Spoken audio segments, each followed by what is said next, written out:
कहते हैं कि एक अच्छे परिणाम की आधार जो होती है वो एक अच्छी तैयारी होती है, और एक अच्छी तैयारी को धार देने के लिए एक अच्छे मार्गदर्शन की आवश्यकता होती है.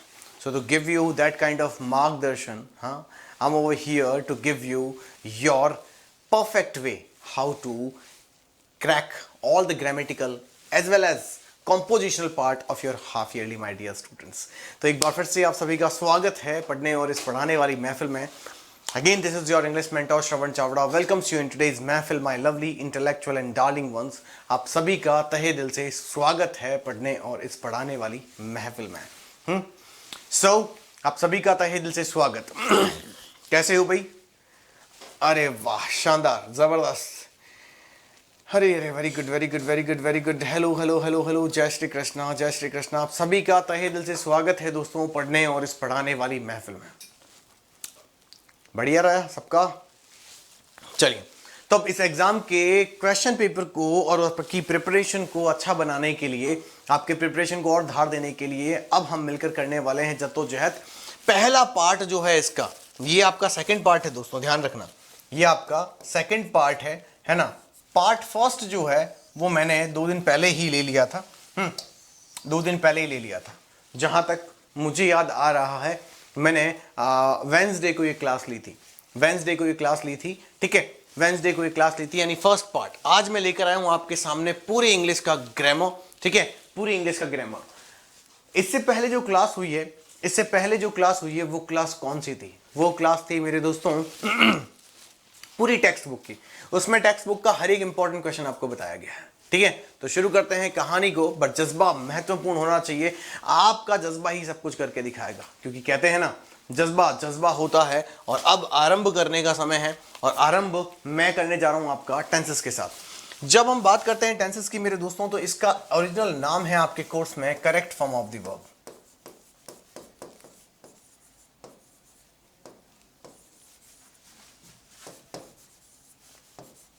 टॉपिक का नाम है correct form of the verb, ठीक है. अब इसमें क्या होता है, मैं इस टॉपिक को शुरू करने से पहले आपको समझाना चाहता हूं कि जब भी आप correct form of the verb यानी टेंसेस पढ़ते हैं तो एक बात का विशेष ध्यान रखेंगे. आपको कोई भी सेंटेंस दिया गया है ना, आपको कोई भी सेंटेंस दिया गया हो मेरे दोस्तों, एक ही क्वेश्चन से आपको सब सॉल्व करवाने की कोशिश करता हूं. जैसे मान लेते हैं मैंने लिखा राधा, मैंने लिखा Radha blank tell a story to her brother. Now अगर अब आपको कोई पूछे कि बताओ इसमें क्या आएगा, प्रश्न आपका इस तरीके से पेपर में आने वाला है. पेपर आपको इस बार कोई ऑप्शन नहीं देगा, यानी ABCD के ऑप्शंस आपको नहीं मिलने वाले हैं.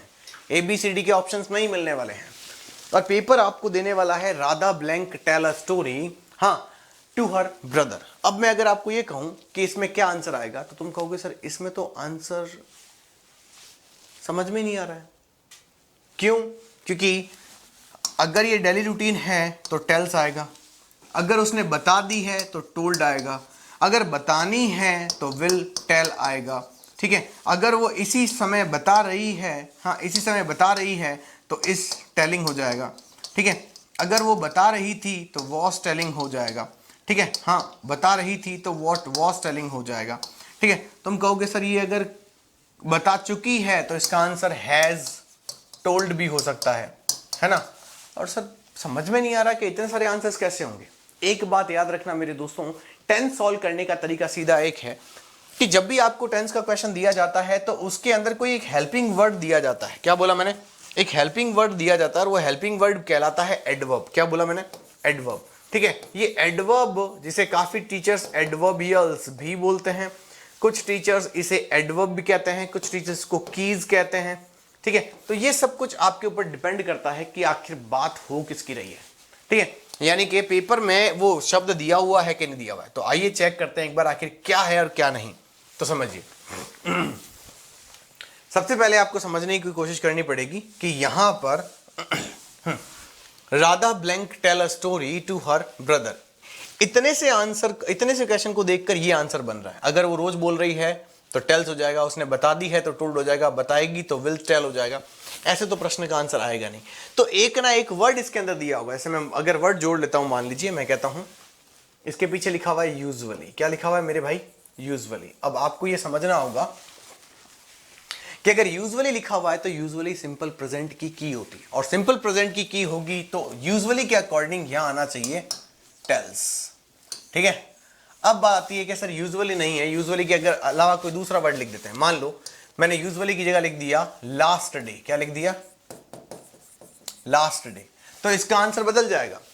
राधा ने अपने भाई को पिछली रात को कहानी सुनाई, तो टेल्स का टोल्ड हो जाएगा। बिल्कुल सही कह रहा हूं। ठीक है। अब मैं फिर प्रश्न बदल देता हूं, मैं यहां पर कहता हूं एट दिस टाइम। क्या कहता हूं?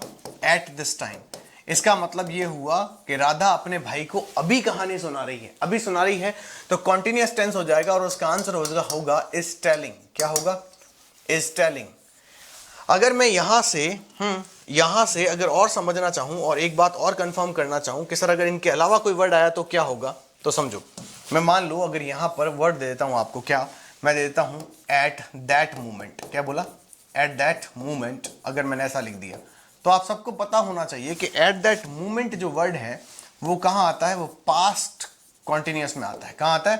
पास्ट कॉन्टिन्यूअस में आता है। पास्ट कॉन्टिन्यूअस में आता है तो यहां आएगा वॉज टेलिंग। क्या बोला मैंने? Was telling. ठीक है, समझ में आ गया। वहीं पर मान लीजिए कि अगर मैं इसको यहां से नहीं लेकर मैं यहां लिख देता हूं लेटली। लेटली का मतलब क्या होता है? लेटली का मतलब होता है परफेक्ट टेंस में आने वाली की। इसका मतलब सिर्फ लेटली की वजह से उसने अभी अभी कहानी बता दी है, तो आंसर आ जाएगा हैज टोल्ड। क्या आ जाएगा? Has told. समझ में आया? इसका मतलब यह हुआ कि टेंस में लिखा जाने वाला आंसर मेरे दोस्तों, आपको यहां ये समझना पड़ेगा कि सेंटेंस के अकॉर्डिंग नहीं, सेंटेंस में दी गई वर्ब्स के अकॉर्डिंग डिसाइड होगा। वर्ब मतलब ये वर्ड जो है उस वर्ड के अकॉर्डिंग डिसाइड होगा, है ना। तो अब यही ध्यान में रखते हुए कि मुझे टेंस कैसे सॉल्व करना है, मुझे टेंस सॉल्व कैसे करना है, तो मुझे एक बात समझनी होगी कि जो सेंटेंस दिया गया है उसमें जो ब्लैंक भरनी है ना, और जो वर्ब वहां दे रखी है इस वर्ब को मुझे यहां उठाकर भरना है। लेकिन क्या यहां पर कोई ऐसा कीवर्ड दे रखा है? क्या कोई कीवर्ड दे रखा है? क्या वो कीवर्ड ही डिसाइड करेगा कि ये जो वर्ब है वो यहां पर कैसे भरनी है, कौन से फॉर्म में भरनी है। ठीक है, आओ समझाता हूं। आइए, मेरे सामने टेंस बेस्ड कुछ क्वेश्चंस हैं, समझिए, सीधा देखिएगा, अच्छे से समझने की कोशिश कीजिएगा। यहां पर ऑप्शंस दिए हुए, वहां ऑप्शंस नहीं होंगे, अच्छे से समझ लेना। I blank him since we met a year ago. देखो, पहली बात तो यहां दिख रहा है कि यहां पर क्या लिखा हुआ है? मैट। और मैट जो होती है वर्ब की सेकंड फॉर्म होती है। वर्ब की सेकंड फॉर्म पास्ट टेंस की बात करता है। तो कह रहा है मैं उसे उस समय से जानती हूं, या मैंने उसको उस समय देखा था जब मैं पिछली साल उससे मिला था या मिली थी। ठीक है, आई ब्लैंक हिम, हाँ देखा था। ठीक है, since we met a year ago. ठीक है, तो मैं उसे उस समय से जानती हूं जब से मैंने लास्ट ईयर उसको देखा था। तो पास्ट के साथ आई डिडंट सी तो होगा नहीं, हैवंट सीन होगा नहीं, हैडंट सीन। अच्छा, मैंने होगा वगैरह, मैंने उसको उस समय से नहीं देखा है जब तक कि मैं लास्ट ईयर उसको नहीं देखा था। ये थोड़ा सा टफ क्वेश्चन है, इसको एक मिनट के लिए छोड़ देते हैं। ठीक है, इसका आंसर क्या होगा वो मैं आपको बता देता हूं। इसका आंसर एक तो हैवंट होगा। ठीक है, समझ में आ गया। अभी क्यों हुआ बाद में बात करेंगे। We blank our breakfast half an hour ago. अब यहां देखो, इस प्रश्न को समझने की कोशिश करो। क्या लिखा हुआ है? 1 घंटे पहले ही हमने खाना खाया है। तो ये अगाउ जो होता है ना, वो सिंपल पास्ट में आता है। कहां आता है? सिंपल पास्ट में आता है। और सिंपल पास्ट में आता है तो वो कह रहा है हमने अभी अभी अपना खाना लिया है। सिंपल पास्ट में हेड प्लस फिनिश्ड नहीं आता है, आंसर गलत हो गया। हेड भी नहीं आएगा, गलत हो गया। सिर्फ क्या करेंगे? फिनिश्ड आएगा। क्या आएगा? फिनिश्ड। ठीक है, जैसे यहां ऑप्शन दिए हैं वहां ऑप्शन नहीं दिए होंगे, ध्यान रखना। सिंपल पास्ट में वर्ब की सेकंड फॉर्म भरी जाती है। समझ में आ गया?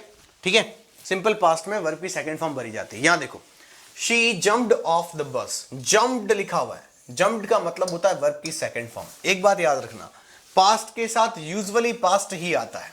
2 सेंटेंस दिए हुए हों, एक में पास्ट है तो दूसरे में पास्ट आने की संभावना पूरी है। मैं फिर बोल रहा हूं संभावना।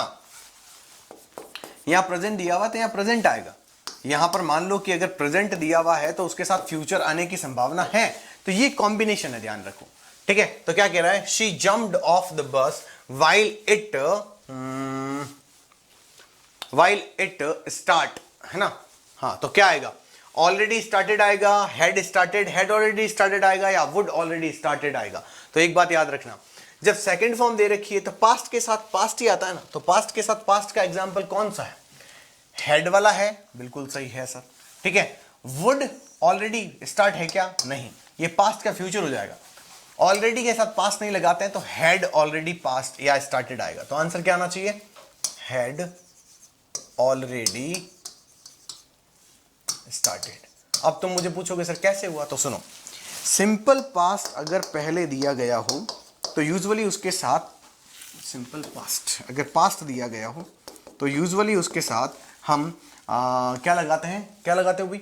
हम लगाते हैं परफेक्ट पास्ट। क्या लगाते हैं? Perfect past. क्या लगाते हैं? परफेक्ट पास्ट लगाते हैं। समझ में आ गया? ठीक है, हम क्या लगाते हैं? परफेक्ट पास्ट लगाते हैं। ठीक है भाई, ये वाला प्रश्न देखो, I blank for half an hour when it suddenly started to rain. क्या लिखा हुआ है? सडनली स्टार्टेड, सिर्फ फिर से वर्ब की सेकंड फॉर्म आई, फिर से वर्ब की सेकंड फॉर्म आई।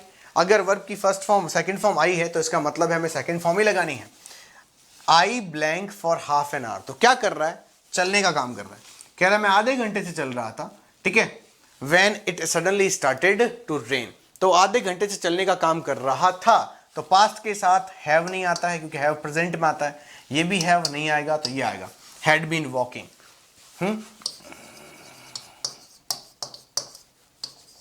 कैसे हुआ सर? तो आपको अगर याद हो तो आपको बताया गया होगा कि सिंस और फॉर जहां आता है वहां हम परफेक्ट कॉन्टिन्यूअस का प्रयोग करते हैं। सही है, आगे चलो।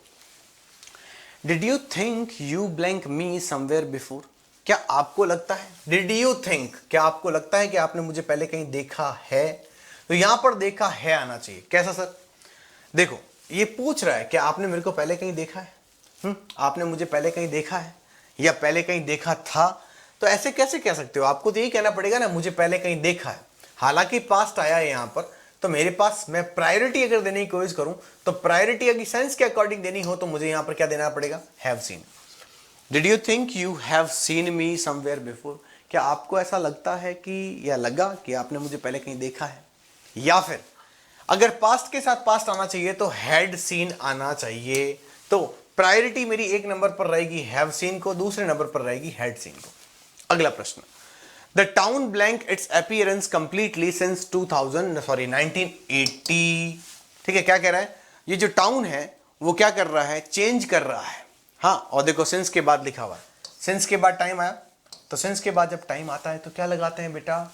हेल्पिंग वर्ब के साथ इज़ नहीं लगता। ठीक है, इज चेंज्ड आ जाएगा। The town has changed it's appearance completely since 1980, मतलब 1980 से ये अपना पूरा स्वरूप चेंज कर चुका है। तो यहां आ जाएगा हैज चेंज्ड। ठीक है, Abdul blank to be a doctor, तो वांटिंग नहीं आता है, बिना हेल्पिंग वर्ब के इज आएगा नहीं, वांट्स आएगा। Abdul wants to be a doctor, बनना चाहता है, तो वो अपनी हैबिट बता रहा है। ठीक है, इस तरीके से आपको समझना है पेपर को, इस तरीके से आपको समझना होगा। आगे चले, द सूप ब्लैंक गुड, तो सूप टेस्ट नहीं होता है, सूप जो होता है वो प्लूरल थोड़ी होता है, इस टेस्टिंग भी नहीं होता है। टेस्ट एक ऐसा वर्ड है जो एनसीवी है, आपको बता रखा होगा, नॉन कॉन्टिन्यूअस वर्ब, तो टेस्ट वर्ड जो होगा यहां आएगा, यानी the soup tests good. He blank TV most evening, most evening मतलब अधिकांश शाम को वो टीवी देखता है, इसका मतलब वे उसका जनरल वर्क है, रूटीन्ड वर्क है, रूटीन है, तो वॉचेस आना चाहिए। ठीक है, ही ब्लैंक आउट 5 मिनट्स अगाउ, अगर आप अगाउ वर्ड को देखते हैं तो एक बात समझ में आती है कि हमें ये बाहर जाने की बात कर रहा है। सिंपल पास्ट में हम, है ना, गो का पास्ट लिखते हैं वेंट। ठीक है, वेंट। आगे देखिए, आगे लिखा हुआ आता है when he lived in Hyderabad, जब वो हैदराबाद में रहता था, वर्ब की second form. He blank to cinema once a week, तो वो एक बार सप्ताह में सिनेमा जाया करता था, ना कि जाता है। ठीक है, तो गोज नहीं आएगा, वॉज गोइंग नहीं आएगा, वेंट आएगा, पास्ट के साथ पास्ट। आई ब्लैंक समथिंग बर्निंग, सॉरी, हाँ अच्छा, मुझे कुछ जलने की बदबू आ रही है, तो स्मेलिंग नहीं आता है कभी भी, क्योंकि स्मेल एक ऐसा वर्ड है जो एनसीवी है। एनसीवी का मतलब होता है नॉन कॉन्टिन्यूअस वर्ब, वे वर्ब जो कॉन्टिन्यूअस टेंस में नहीं आती हैं, तो सिर्फ स्मेल आएगा। आई स्मेल समथिंग बर्निंग, मुझे कुछ जलने की बदबू आ रही है। अब रही है फिर भी हम क्या बोलेंगे, आती है बोलेंगे। ठीक है, आगे look the sun blank over the hills.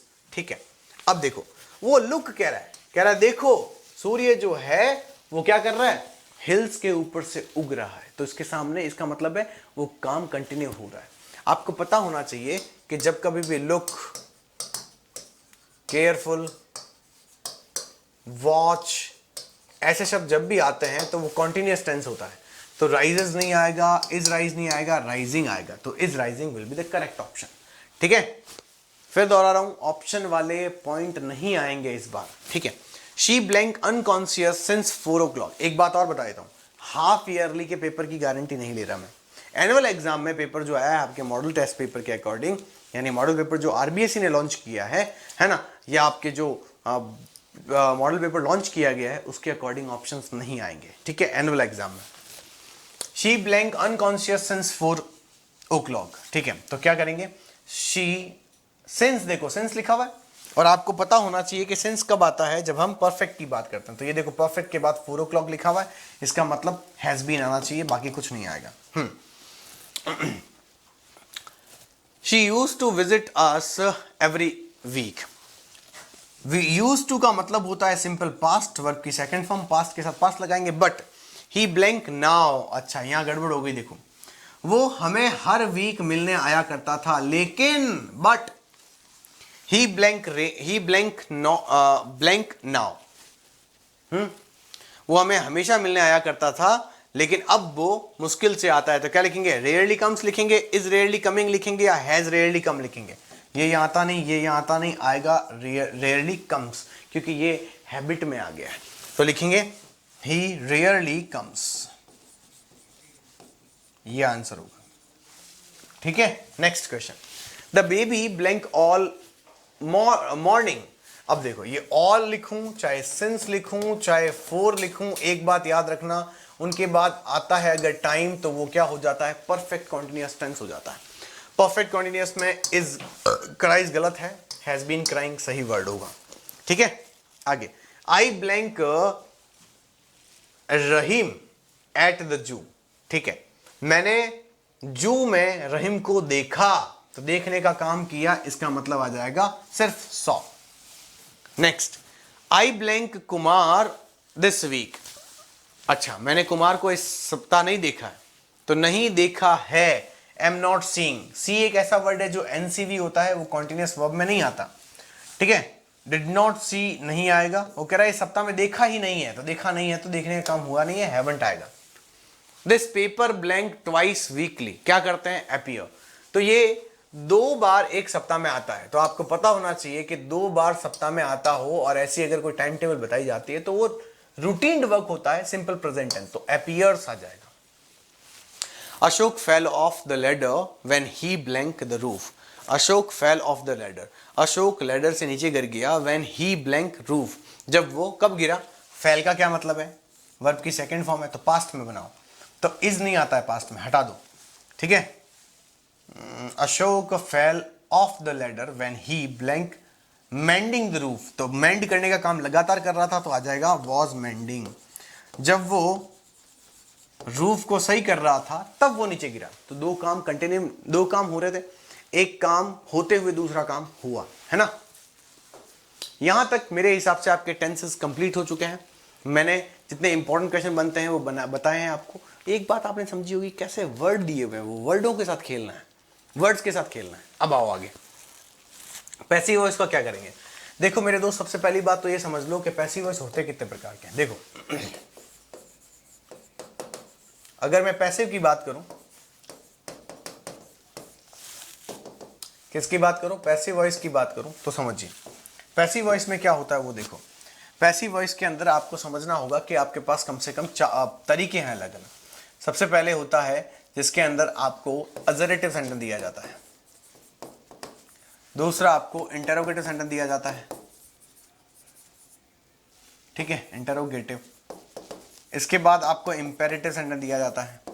चौथा आपको एडवांस या एक्सक्लेमेटिव, सॉरी एडवांस या मिक्स्ड सेंटेंस देते हैं, है ना, एडवांस या मिक्स्ड सेंटेंसेस देते हैं।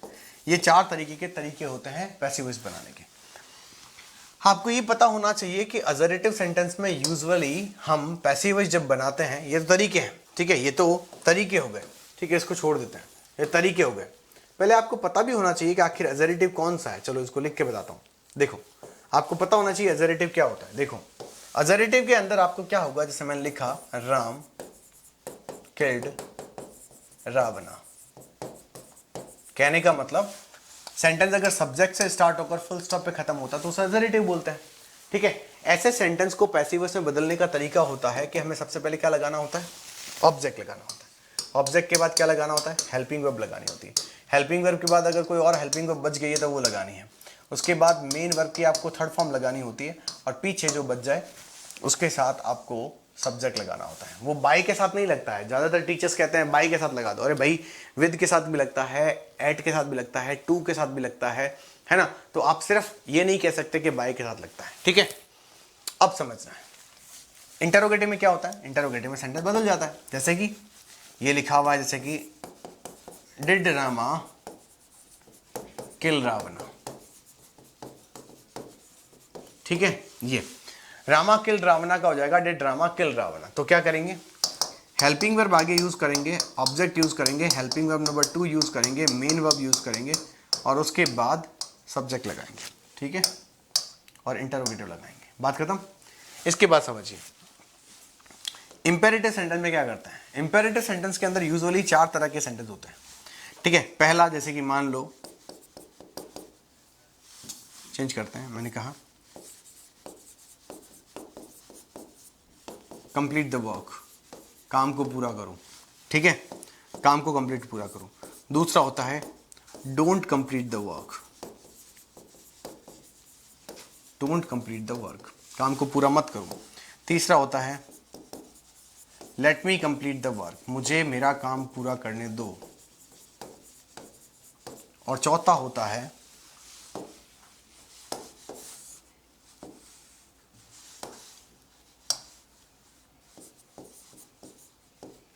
लेट्स कंप्लीट द वर्क, ठीक है। ये 4 तरह के सेंटेंस होते हैं, समझ में आ गया, ठीक है। एडवांस में क्या होता है बाद में बात करेंगे हम। अब एक बात समझनी है इनको बनाते कैसे। देखो, यहां पर आपको क्या करना है, अगर सेंटेंस की शुरुआत, पहले देखो ये सेंटेंस बन कैसे है। यहां देखोगे तो सब्जेक्ट पहले आ रहा है, लास्ट में फुल स्टॉप आ रहा है। इंटरोगेटिव में देखोगे तो हेल्पिंग वर्ब पहले आ रही है, इंटरोगेटिव बाद में आ रहा है। इंपेरेटिव में देखोगे तो सेंटेंस की शुरुआत ही वर्ब से हुई है और सेंटेंस फुल स्टॉप पे खत्म हुआ है। डोंट प्लस वर्ब से सेंटेंस शुरू हुआ, फुल स्टॉप पे खत्म हुआ। लेट से सेंटेंस शुरू हुआ, फुल स्टॉप पे खत्म हुआ। लेट्स से सेंटेंस शुरू हुआ, फुल स्टॉप पे खत्म हुआ। यानी कि आपको ये पता करना पड़ेगा कि सेंटेंस दिखने में लगता कैसा है, होता कैसा है, वो तो पता करना पड़ेगा ना, तभी तो समझ पाओगे। तो अगर सेंटेंस की शुरुआत वर्ब से हो और वो फुल स्टॉप पे खत्म होता है तो सबसे पहले लेट लगाते हैं। लेट के बाद आपको क्या करना होता है लेट के बाद आपको क्या करना होता है, लेट के बाद आपको लगाना होता है ऑब्जेक्ट। ऑब्जेक्ट के बाद लगाना है बी, बी के बाद लगाना है थर्ड फॉर्म, और फिर बचा कुचा फुल स्टॉप। जैसे कि एग्जांपल देखते हैं, कंप्लीट द वर्क, तो क्या आंसर होगा, let the work be completed, let the work be completed, ठीक है। Let the work be completed यानी काम को पूरा किया जाने दो, ठीक है। अगर दूसरा बनाना है डोंट वाला तो भी वो भी इस फॉर्मूले से बन जाएगा, ठीक है। लेकिन उसमें एक और फॉर्मूला ऐड होता है, वो कौन सा होता है, यू आर वाला। जैसे कि यू आर रिक्वेस्टेड, ठीक है, you are advised, you are commanded, ऐसे बहुत सारे शब्द होते हैं जो ऐड होते हैं, ठीक है। समझ में आ गया। और उसके बाद टू लगाते हैं और पूरा सेंटेंस सेम वापस लिख देते हैं। तो आंसर क्या बनेगा, डोंट कंप्लीट योर वर्क। तो इसमें क्या आ जाएगा, हाँ, ये ध्यान रखने वाली बात यहां पर ये है कि ये जो सेंटेंस है ना, ये मैं एक साथ तो आपको बता रहा हूं, लेकिन ये इसके रूल हैं। अब ये रूल समझ लो, आगे मैं आंसर और अलग से बता दूंगा। ये लेट वाले के जो आंसर है, लेट वाला जो बनता है ना, वो लेट वाला सीधा ऐसे ही बनता है, इसके जैसे ही, है ना। और ये लेट्स वाले में हमें लेट्स हटा के क्या करना है, लेट्स हटाकर क्या लिखना है, इट इज सजेस्टेड। क्या लिखना है, it is suggested that we should.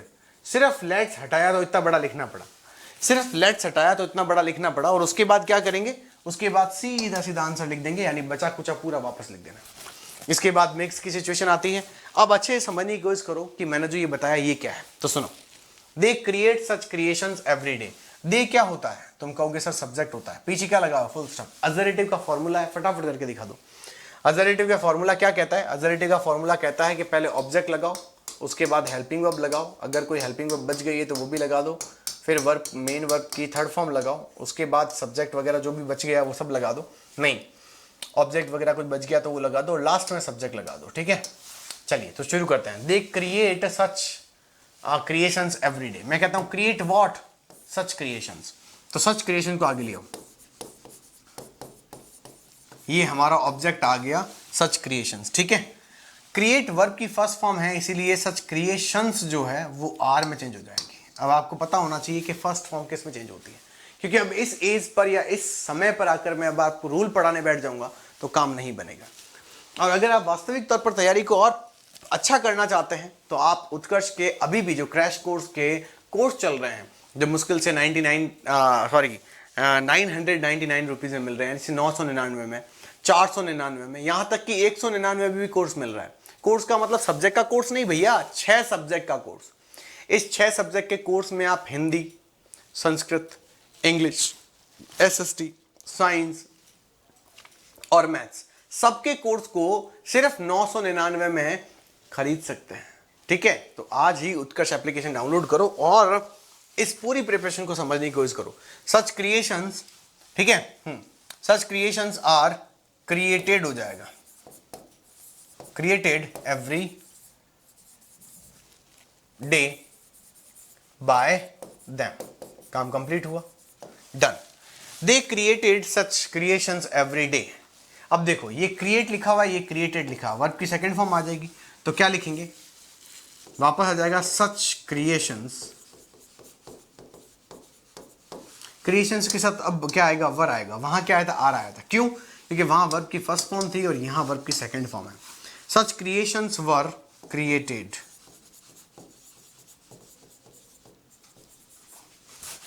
Every day by them. Sentence complete हुआ। अगला देखो, सेम का सेम है, इस बार क्या आ गया, विल आ गया। तो मैंने ये सब कुछ क्यों किया, ये मैंने इसलिए किया बेटा ताकि आपको समझ में आए कि सेंटेंस बनाने कैसे, ठीक है। तो क्या आ जाएगा, they will create such, create what, such creations. तो क्या आ जाएगा, सच क्रिएशंस। अब आपको ये पता होना चाहिए आखिर चेंज हो कैसे रहा है, तो विल को विल बी में चेंज करते हैं, सब आपको पता होना चाहिए। तो ठीक है, ये तो टेबल बनाई हुई होती है। Such creations will be created every day by them. काम कंप्लीट हुआ, ठीक है। अगला सेंटेंस देखते हैं, इसमें वर लिखा हुआ है तो यहां पर गलती से सेंटेंस लगा नहीं है, दे आर क्रिएटिंग हो जाएगा, ये शब्द हटा देते हैं, दे आर क्रिएटिंग है, ठीक है। तो क्या आ जाएगा, अब आपको ये पता होना चाहिए सच क्रिएशन, अच्छा सच क्रिएशंस, अब आपको ये पता होना चाहिए कि इज आर एम को is are am plus being में चेंज करते हैं। तो such creations are being created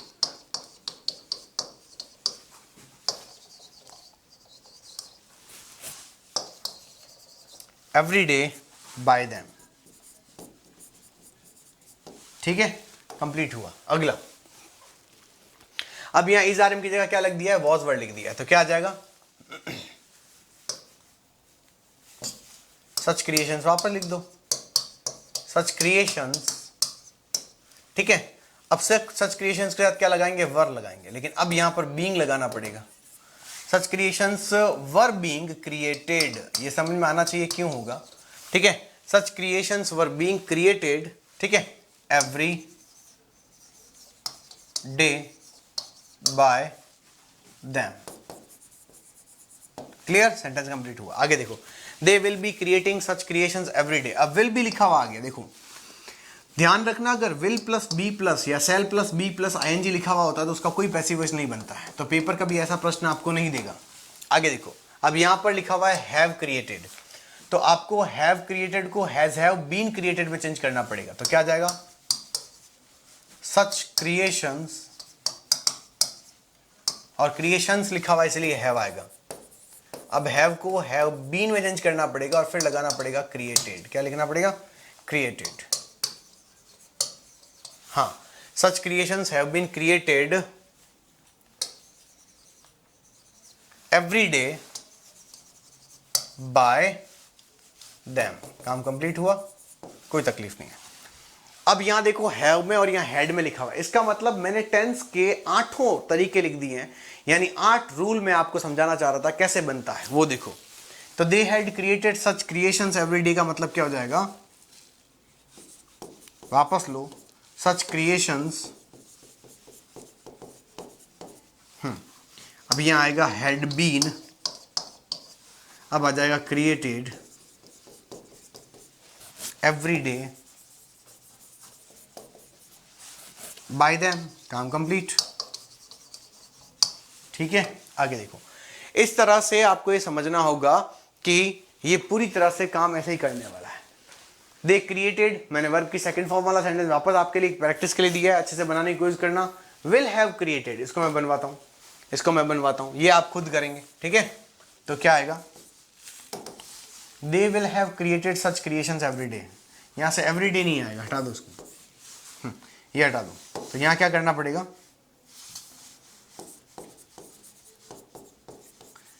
क्यों नहीं आएगा? क्योंकि सच क्रिएशंस मतलब एवरी डे जो होता है वो तो प्रेजेंट टेंस में आता है, तो वो हटा दो उसको। Such creations will have been created,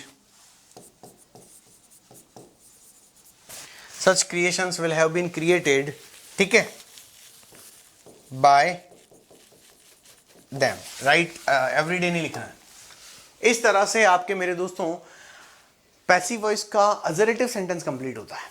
अब तुम कहोगे सर ऐसे समझ में आ जाएगा? बिल्कुल आ जाएगा। अब ध्यान से समझना, इंटरोगेटिव में कुछ नहीं करना, इंटरोगेटिव में हेल्पिंग वर्ब बाहर लिखनी है, जो कि मैंने पहले से लिखी हुई है ना, यानी उसी क्वेश्चन की। अब मैं सीधा क्या कर रहा हूँ, इंपेरेटिव क्वेश्चन ले रहा हूँ। तो मैं इंपेरेटिव लूँ इससे पहले ही मैं आपके सामने ये प्रश्न इंटरोगेटिव बना के बता देता हूँ, ताकि आपको पता जाए बनता कैसे है। जैसे कि एक क्वेश्चन ले लेते हैं। तो सपोज करो तुम बोलोगे will they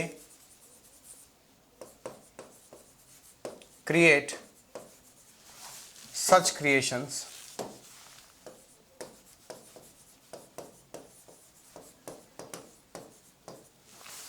will they create such creations, ठीक है, will they create such creations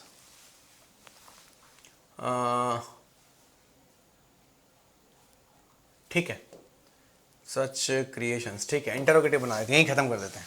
और यही प्रश्न मैं लिख देता हूं, जैसे सपोज करो how will they create such creations.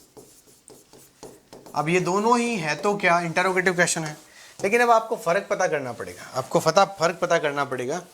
और वो फर्क क्या है तो वही समझिए वो फर्क क्या है। देखो, will they create such creations, तो ये इंटरोगेटिव दिख रहा है, विल का विल लगा दो वापस, कोई तकलीफ नहीं है।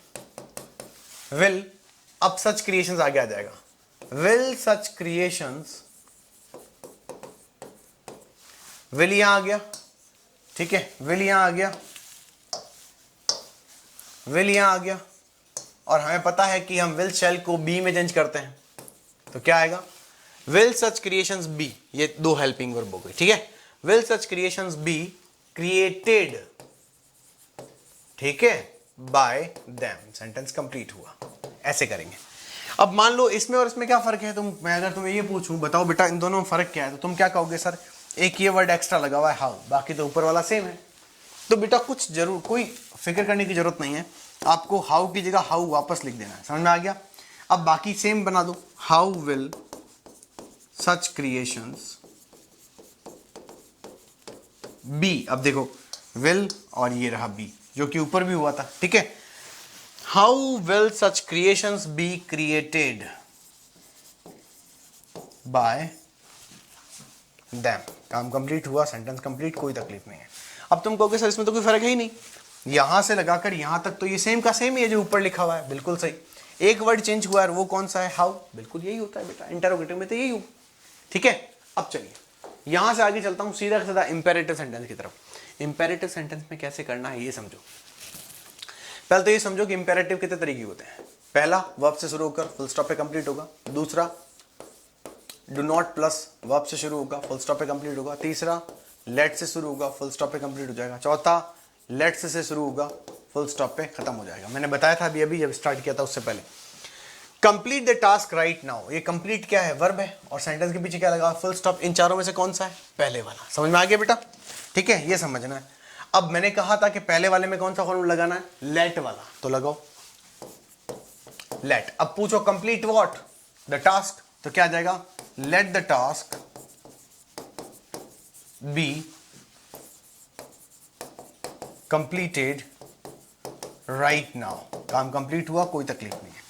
करना क्या है? सबसे पहले लेट लगाना है, उसके बाद आपको नॉन लिविंग ऑब्जेक्ट लगाना है, उसके बाद बी लगाना है, और बी के बाद आपको वर्ब की थर्ड फॉर्म लगानी है। कंप्लीट, बाकी बचा कुचा लिख दीजिएगा। Next, don't complete the task right now, तो क्या आएगा? डोंट लिखा हुआ है ना। अब आपके पास दो तरीके हैं। एक तो आप ऐसे बनाओ, डोंट का डोंट लिख दो वापस, और फिर लगाओ डोंट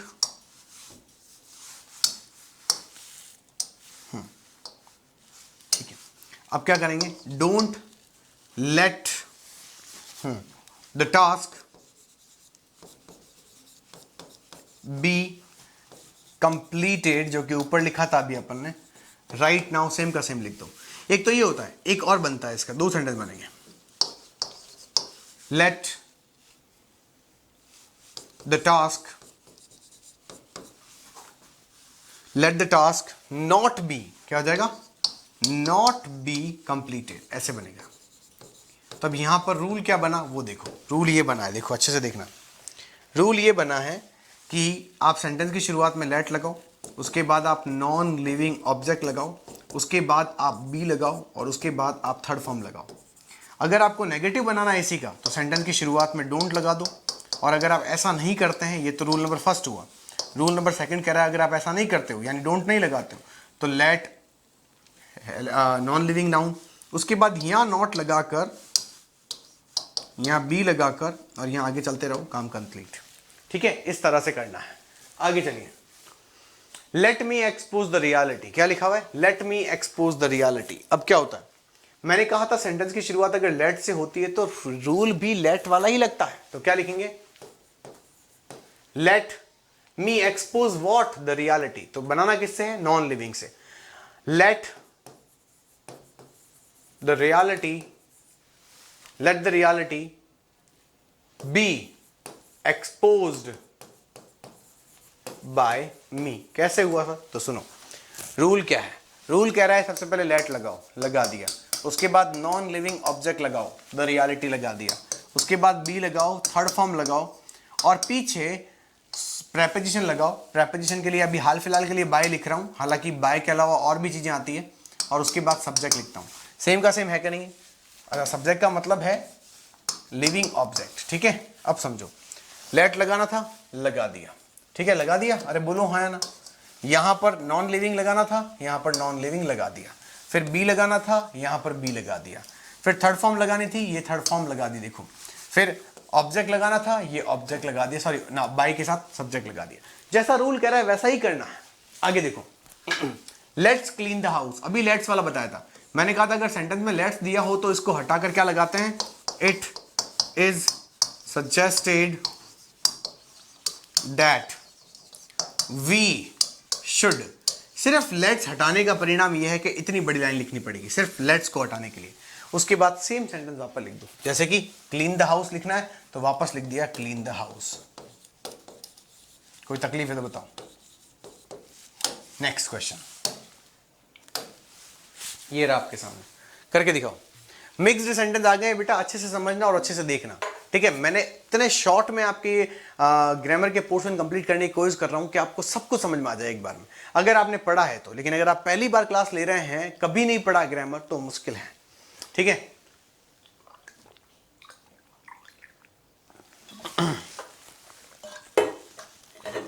मिक्स के अंदर क्या होता है? मिक्स के अंदर मान लो कि अगर कहीं पर भी सेंटेंस की शुरुआत देर से होती हुई दिखती है, देर से सेंटेंस शुरू होगा, आगे चलते चलते कहीं ना कहीं टू प्लस वर्ब की फर्स्ट फॉर्म लिखी हुई होगी, तो आपको कुछ नहीं करना है, आपको वापस देर से सेंटेंस लिखना है। चलते जाओ चलते जाओ चलते जाओ, जहां टू लिखा हुआ है वहां टू लिख दो, जहां वर्ब की फर्स्ट फॉर्म है उससे ठीक पहले बी लगाकर वर्ब की फर्स्ट फॉर्म को थर्ड फॉर्म में चेंज कर दो। ये इसका आंसर है, बात खत्म। तब दिख रहा है there is a fault to visit, तो टू विजिट दिख रहा है, तो सेम सेम लिखना शुरू करो। क्या लगाओगे? There is a fault to be visited हो जाएगा। बोलो रे, बोलो रे, ठीक है। ये एक्टिव वॉइस है और ये पैसिव वॉइस है। बात समझ में आई कि नहीं आई? क्लियर है बेटा? इस तरह से करना है। ये पहला सेंटेंस है, एक सेंटेंस और देता हूं समझ लो ताकि तुम्हें प्रैक्टिस हो जाए तुम्हारी। There is a shop to buy. तो सेंटेंस की शुरुआत किससे हुई? देयर से हुई, और टू प्लस बाय लिखा हुआ है। मैंने क्या कहा था? कहीं टू प्लस बी लिखा होगा, ठीक है। वन फर्स्ट फॉर्म लिखी हुई, तो क्या आएगा? There is a shop. अब इसमें क्या कर देंगे? To be bought. क्या कर देंगे? To be bought. काम कंप्लीट हुआ, आगे चलते हैं। सेंटेंस की शुरुआत में अगर कभी भी इट इज टाइम लिखा हुआ है और उसके बाद अगर टू प्लस वर्ब की फर्स्ट फॉर्म लिखी हुई हो, ठीक है, टू प्लस वर्ब की फर्स्ट फॉर्म लिखी हुई हो और आगे अगर कोई नाउन लिखा हुआ हो, तो मेरे भैया करना क्या है? आपको वापस इट इज टाइम लिख देना है। इट इज टाइम के बाद जो ये नाउन दिया हुआ है उस नाउन को आगे लाना है FOR लिख के। तो FOR के बाद वो नाउन क्या लिखा हुआ है? फुटबॉल लिखा हुआ है। और जो ये टू प्लस वर्ब की फर्स्ट फॉर्म दी है उसे पीछे ले जाओ और उसे बदल दो to plus be plus third form में। समझ में नहीं आया सर? कोई बात नहीं, सुनो। अब सुनो, सेंटेंस में इट इज टाइम लिखा हुआ होगा, सेंटेंस में कहीं ना कहीं टू प्लस वर्ब की फर्स्ट फॉर्म लिखी हुई होगी और उसके बाद एक नाउन होगा। आपको इसका पैसिव वॉइस बनाना हो, अगर इस एक्टिव वॉइस को पैसिव वॉइस में कन्वर्ट करना हो, तो क्या करते हैं? आप वापस लिखते हैं इट इज टाइम, ये वापस लिख दिया। अब ये टू प्लस वर्ब की फर्स्ट फॉर्म को पीछे ले जाना है और इस नाउन को आगे लाना है। नाउन को जैसे आगे लाओगे तो उससे पहले 4 लगाना है और फिर नाउन लिखना है और उसके बाद to plus be plus third form में चेंज कर देना है। बात खत्म। क्लियर हुआ मामला? ठीक है, आगे चलिए। They have to submit the form. यहां मैं समझा देता हूं पहले हुआ क्या है। एक सेंटेंस दिया हुआ है और उस सेंटेंस में आपको हेल्पिंग वर्ब के ठीक बाद टू प्लस वर्ब की फर्स्ट फॉर्म लिखी हुई दिख रही है। आपको इस सेंटेंस को पैसिव वॉइस में बदलने के लिए कुछ नहीं करना है मेरे दोस्त। आपको सिर्फ हेल्पिंग वर्ब की जगह पर हेल्पिंग वर्ब वापस लिखनी है, टू की जगह टू वापस लिखना है। अब टू के बाद बी लगाना है और वर्ब की थर्ड फॉर्म में चेंज कर देना है। बात खत्म हुई। बाकी जहां सब्जेक्ट होगा वहां ऑब्जेक्ट हो जाएगा, जहां ऑब्जेक्ट होगा वहां सब्जेक्ट हो जाएगा। रूल सेम का सेम। तो देखो, they have to submit the form. Submit what? The form. तो आगे लाओ, द फॉर्म आगे आ जाएगा। दे के अकॉर्डिंग हैव आया था, फॉर्म के अकॉर्डिंग क्या आएगा? हैज आएगा। अरे बोलो हाँ या ना? The form has to be submitted. बात खत्म हुई। कैसे हुआ सर? हेल्पिंग वर्ब के बाद टू लगाना है, फिर बी लगाना है, फिर थर्ड फॉर्म लगानी। बात खत्म हुई। और बाद में लगा दो बाय देम। क्लियर हुआ, काम कंप्लीट। कोई तकलीफ है तो बताओ। ठीक है, क्लियर है क्या? अरे बोलो रे। ठीक है, अब यहां से थोड़ा मामला टेढ़ा है। देखो, आपको एक सेंटेंस दिया होगा और उस सेंटेंस के बीच में आपको कहीं ना कहीं दैट लिखा हुआ दिखेगा। इस दैट से पहले एक सेंटेंस होगा और इस दैट के बाद एक सेंटेंस और होगा। ठीक है, करना क्या है? आपको इतना सा पैसिव वॉइस बनाना है, बाकी सेम का सेम रह जाएगा। जैसे कि सर, इस सेंटेंस का सब्जेक्ट हटा के उसकी जगह इट लग रहा है, लिख देना। क्या लिख देना? इट लिख देना। इट के अकॉर्डिंग अगर यहाँ वर्ब की फर्स्ट फॉर्म हो तो यहाँ helping verb is are am आ जाएगी, वॉज सेकंड फॉर्म होगी तो वॉज वर आ जाएगी, और जो भी वर्ब यहाँ लिखी होगी उसको थर्ड फॉर्म में चेंज कर देना। खत्म। ठीक है, तो ये सब्जेक्ट के बाद जो वर्ब होगी और जो हाँ बिल्कुल वर्ब होगी उसके अकॉर्डिंग हेल्पिंग वर्ब और उसके अकॉर्डिंग ही मेन वर्ब लगानी है। ठीक है, और फिर दैट लगाकर पूरा सेंटेंस वापस लिख देना। सेंटेंस कंप्लीट हुआ। जैसे देखो, एवरीबडी बिलीव्स दैट, देखो क्या लिखा हुआ है? एवरीबडी बिलीव्स, एक सेंटेंस हो गया, बीच में दैट है, दैट से पहले एक सेंटेंस, दैट के बाद एक sentence. Sometimes smoking injurious to health. तो कैसे बनाएंगे? सब्जेक्ट हटाओ, उसकी जगह क्या लगाओ? इट। बोला था ना, तो लगाया इट। क्या लिखा? बिलीव्स, बिलीव्स वर्ब की फर्स्ट फॉर्म है, तो वर्ब की फर्स्ट फॉर्म के साथ क्या आएगा? इट इज बिलीव्ड हो जाएगा। क्या हो जाएगा बेटा? It is believed. ठीक है, that it is believe that smoking is injurious to health, same का सेम वापस लिख दो, smoking is injurious to health, काम खत्म हुआ। ठीक है, अब मैं यहां पर बहुत ज्यादा डीप में जाकर आपको बातें नहीं समझा पाऊंगा, क्योंकि ये एक ऐसा इंपॉर्टेंट क्वेश्चन पेपर है जो आने की पूरी संभावना है। ठीक है, तो मैं चाहता हूं कि कम से कम समय में आपको ज्यादा समझा दूं, कम से कम समय में आपको ज्यादा समझा दूं। आगे देखो, दिस मैंगो एट सोर, देखो यहां पर देखोगे तो क्या लिखा हुआ है? सब्जेक्ट लिखा हुआ है, एट जो है वो वर्ब है, सोर क्या है भैया? एडवर्ब है।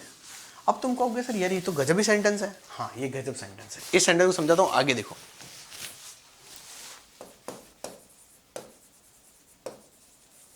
द मैंगो एट SOUR, इस सेंटेंस में क्या क्या लिखा हुआ दिख रहा है आपको? तुम कहोगे सर एक सब्जेक्ट लिखा हुआ दिख रहा है, उसके बाद बेटा, उसके बाद तुम कहोगे सर मेन वर्ब लिखी हुई दिख रही है। मैंने कहा उसके बाद बेटा, तुमने कहा सर उसके बाद मुझे एक एडवर्ब लिखी हुई दिख रही है। मैंने कहा ठीक है, अब सुनो, कभी भी अगर आपके सेंटेंस में सब्जेक्ट, मेन वर्ब और एडवर्ब या एडजेक्टिव लिखा हुआ दिख जाए तो इसका पैसिव वॉइस दिखने में तो बनता ही नहीं है, लेकिन बनता है। मैंने कहा दिखने में तो बनता ही नहीं है लेकिन बनता है। ठीक है, दिखने में तो बनता ही नहीं है लेकिन बनता है। अब देखो कैसे, तुम्हें क्या करना है, ये एक्टिव वॉइस है। ठीक है, ये क्या है? ये एक्टिव वॉइस का फॉर्मूला है। ठीक है, वापस सुनो, मैंने कहा ये एक एक्टिव वॉइस का फॉर्मूला है। तो समझो, आपको कुछ नहीं करना, आपको सब्जेक्ट को उठाकर वापस सब्जेक्ट की जगह लिख देना है। ठीक है, कोई तकलीफ है क्या? ये पैसिव वॉइस है, ये पैसिव वॉइस है। सब्जेक्ट की जगह सब्जेक्ट लिख दो। अब आपको हेल्पिंग वर्ब लगानी है। ठीक है, हेल्पिंग वर्ब के बाद आपको एडवर्ब या एडजेक्टिव जो भी दिया हो वो वापस लिख दो। उसके बाद आपको एक शब्द लगाना है व्हेन, WHEN, व्हेन लगा दिया। ये जो भी सब्जेक्ट आपने लिया है उस सब्जेक्ट का यहां पर प्रोनाउन लिखना है। क्या लिखना है? प्रोनाउन। मतलब अगर राम है तो ही आएगा, श्याम है तो ही आएगा, राधा है तो शी आएगा। ठीक है, और कोई वस्तु है तो इट आ जाएगा। ठीक है, उसी के बाद आपको इसी हेल्पिंग वर्ब को उठाकर वापस इसी प्रोनाउन के ठीक बाद में लिखना है। अब बचा क्या है? अब बची है मेन वर्ब। इस मेन वर्ब को उठाकर सबसे लास्ट में वर्ब की थर्ड फॉर्म बना देना है, जबकि हमने सब्जेक्ट यहां लिख दिया था और एडवर्ब या एडजेक्टिव यहां लिख दिए थे। ठीक है, अब आओ समझते हैं। मुझे सबसे पहले क्या चाहिए बेटा? सब्जेक्ट। तुम कहोगे सर द मैंगो सब्जेक्ट है। मैंने कहा बहुत बढ़िया। अब तुम कहोगे हेल्पिंग वर्ब। हेल्पिंग वर्ब यहां क्या लिखा हुआ है? मैंगो एट, एट वर्ब की सेकंड फॉर्म होती है। सेकंड फॉर्म के अकॉर्डिंग, मैंगो के अकॉर्डिंग यहां आना चाहिए वॉज। अरे बोलो हाँ ना, द मैंगो वॉज। फिर क्या चाहिए हमें? एडजेक्टिव और एडवर्ब। ये पड़ा हमारा adjective adverb, SOUR। The mango was सोर। उसके बाद क्या चाहिए? व्हेन, तो ये लिख दिया व्हेन। फिर मैंने कहा इसका प्रोनाउन उठाकर लिखना है। मैंगो का प्रोनाउन होता है इट। बोलो हाँ या ना। फिर मैंने कहा बेटा सब्जेक्ट हेल्पिंग वर्ब लगाओ। तुमने कहा सर बिल्कुल लगाएंगे। ये पड़ा वॉज, लगा दिया, इट वॉज। अब क्या होता है इसके बाद? हेल्पिंग वर्ब लगा दी, अब थर्ड फॉर्म बनाओ। थर्ड फॉर्म किसकी? एट की। एट की क्या हो जाएगी? ईटन। अरे बोलो हाँ या ना। क्या सेंटेंस कंप्लीट हुआ? इस तरह से एक सेंटेंस और देता हूं ताकि आप समझ जाओ इसको पूरा कि आखिर ये मामला क्या है। थोड़ा टफ है मुझे पता है, थोड़ा लंबा है ये भी मुझे पता है, थोड़ा समझने की कोशिश करना। देखो यहां पे मैंने एग्जांपल दिया आपको, मैंने कहा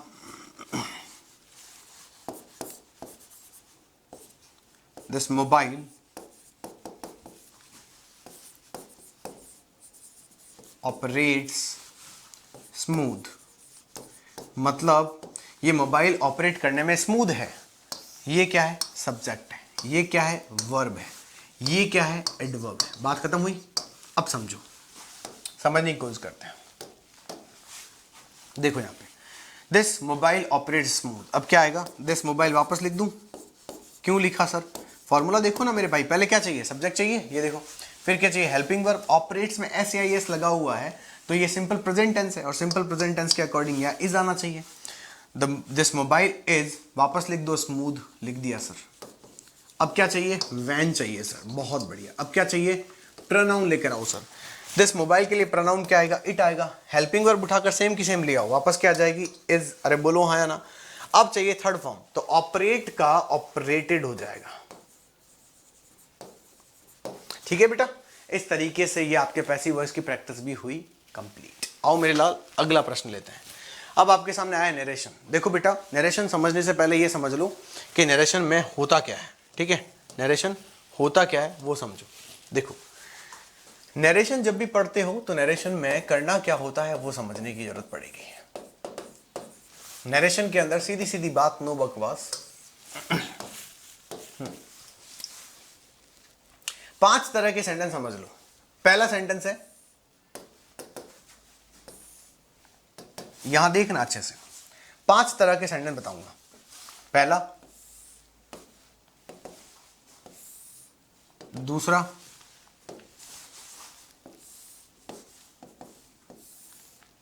तीसरा,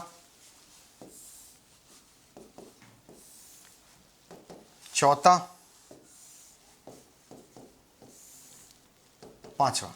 एक बात तो समझ में आ गई है कि 5 तरह के सेंटेंसेस हैं जो अब हमारे काम के हैं और हम इन्हें समझ रहे हैं। ठीक है, अच्छे से देखने की कोशिश करने पर समझ में आएगा कि चीजें जो है वो किस तरीके से काम कर रही हैं। देखो, सबसे पहले समझते हैं। देखो, अब तुम कहोगे सर ये 5 तरीके के तो हैं, लेकिन 5 तरीके तो सर कुछ समझ में तो आई नहीं। तो देखो, पहला तरीका क्या है, दूसरा क्या है, तीसरा क्या है, चौथा क्या है और पांचवा क्या है, और इन्हें 5 में नाम क्या देते हैं वो भी समझाऊंगा। देखो मेरे भाई, इसे कहते हैं गली। ये चारों जो कॉमा इन्वर्टेड कॉमा के बाहर लिखे हुए, इसे क्या कहेंगे हम, गली। मैं मेरी भाषा में समझा रहा हूं, बाकी सब किताबी भाषा में बाद में बात करेंगे। और ये कॉमा इन्वर्टेड कॉमा में जो बंद है उसे हम कह रहे हैं कमरा, यानी ये गली और कमरे का हिस्सा है। क्या है, गली और कमरे का हिस्सा है। ठीक है, अब करना क्या है वो समझिए। सबसे पहले सेंटेंस में आपको दिखेगा, सबसे पहले सब्जेक्ट आगे लिखा हुआ और पीछे फुल स्टॉप लगा हुआ दिखेगा। अगर सबसे पहले सब्जेक्ट लिखा हुआ और सबसे पीछे फुल स्टॉप हो तो उसे हम कहते हैं असर्टिव सेंटेंस। क्या कहते हैं, असर्टिव सेंटेंस। अब समझना, रूल ज्यादा है इसलिए समझना। अगर यहां पर सब्जेक्ट और पीछे इंटरोगेटिव फुल स्टॉप हो तो कॉमा इन्वर्टेड कॉमा हट जाता है, और जब हम इस सेंटेंस को सॉल्व करते हैं तो इस जगह पर दैट लगाया जाता है। इसे हम कनेक्टर कहते हैं। क्या कहते हैं, कनेक्टर, दैट लगाया जाता है। वापस बोलता हूं, अच्छे से देखने की कोशिश करना। मैंने कहा इसकी जगह दैट लगाया जाता है। ठीक है, बहुत बढ़िया। ठीक है, दैट लगाया जाता है। समझ में आ गया, कोई तकलीफ नहीं है। ठीक है, और यहां सेड टू जो होगा, देखो यहां सेड का सेड ही रखना, यहां सेड को सेड में ही रखेंगे। लेकिन अगर मान लो यहां सेड की जगह, मान लो यहां सेड की जगह सेड टू लिखा हुआ जाए, क्या लिखा जाए, सेड टू, तो वहां पर फिर टोल्ड करना पड़ेगा। ठीक है, ये ध्यान रखना। कहां, गली में। सेकेंड सिचुएशन में क्या होगा, सब्जेक्ट आगे नहीं आएगा, हेल्पिंग वर्ब आगे आएगी और उसके बाद सब्जेक्ट आएगा और पीछे इंटरोगेटिव हो जाएगा।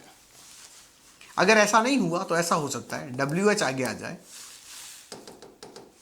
ऐसा हो सकता है कि हेल्पिंग वर्ब और सब्जेक्ट ऐसा लिखा होगा और पीछे इंटरोगेटिव होगा। तो तुम कहोगे सर इसमें क्या फर्क है, फर्क कुछ भी नहीं है, इसके आगे WH आ जाएगा। ठीक है, ऐसा जब करोगे तो मेरे भाई यहां पर इस ऊपर वाली क्रिएशन में तो कनेक्टर तुम्हें लगाना है इफ या वेदर। ठीक है, और इस क्रिएशन में WH वाले में WH वापस लिखना है, WH ही वापस लिखना है। और यहां पर हमें सेड टू को आस्क्ड में चेंज करना है। किसमें, आस्क्ड में। वापस देखो क्या बोला मैंने, आस्क्ड में चेंज करना, ASKED। ठीक है, कोई तकलीफ है क्या। थर्ड की अगर मैं बात करूं तो थर्ड आपके सामने कुछ इस तरीके से आता है। सेंटेंस की शुरुआत वर्ब से होगी, सेंटेंस फुल स्टॉप पे खत्म हो जाएगा। सेंटेंस की शुरुआत डू नॉट प्लस वर्ब से होगी। ठीक है, हाँ, और सेंटेंस फुल स्टॉप पर कंप्लीट हो जाएगा। सेंटेंस की शुरुआत लेट से होगी, सेंटेंस फुल स्टॉप पे कंप्लीट हो जाएगा। और सेंटेंस की शुरुआत में लेट्स लिखा हुआ आएगा और सेंटेंस फुल स्टॉप पे कंप्लीट हो जाएगा। ठीक है, इन सब के कनेक्टर क्या होते हैं वो बाद में बताऊंगा। ठीक है, हाँ एक बार बता देता हूं, इन तीनों के कनेक्टर टू होते हैं, एक और भी होता है बाद में बताऊंगा, और लेट्स का कनेक्टर दैट होता है।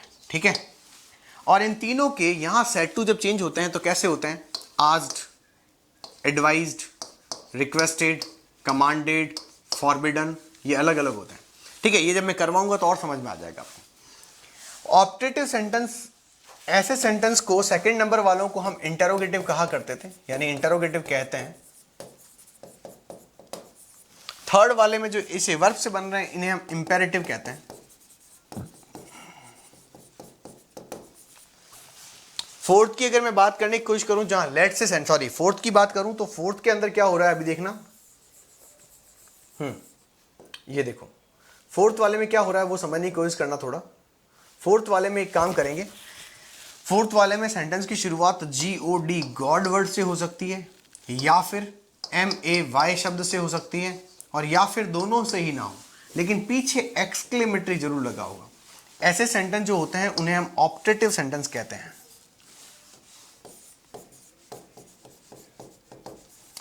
इनका सेड टू जो चेंज होता है वो होता है ब्लेस्ड में,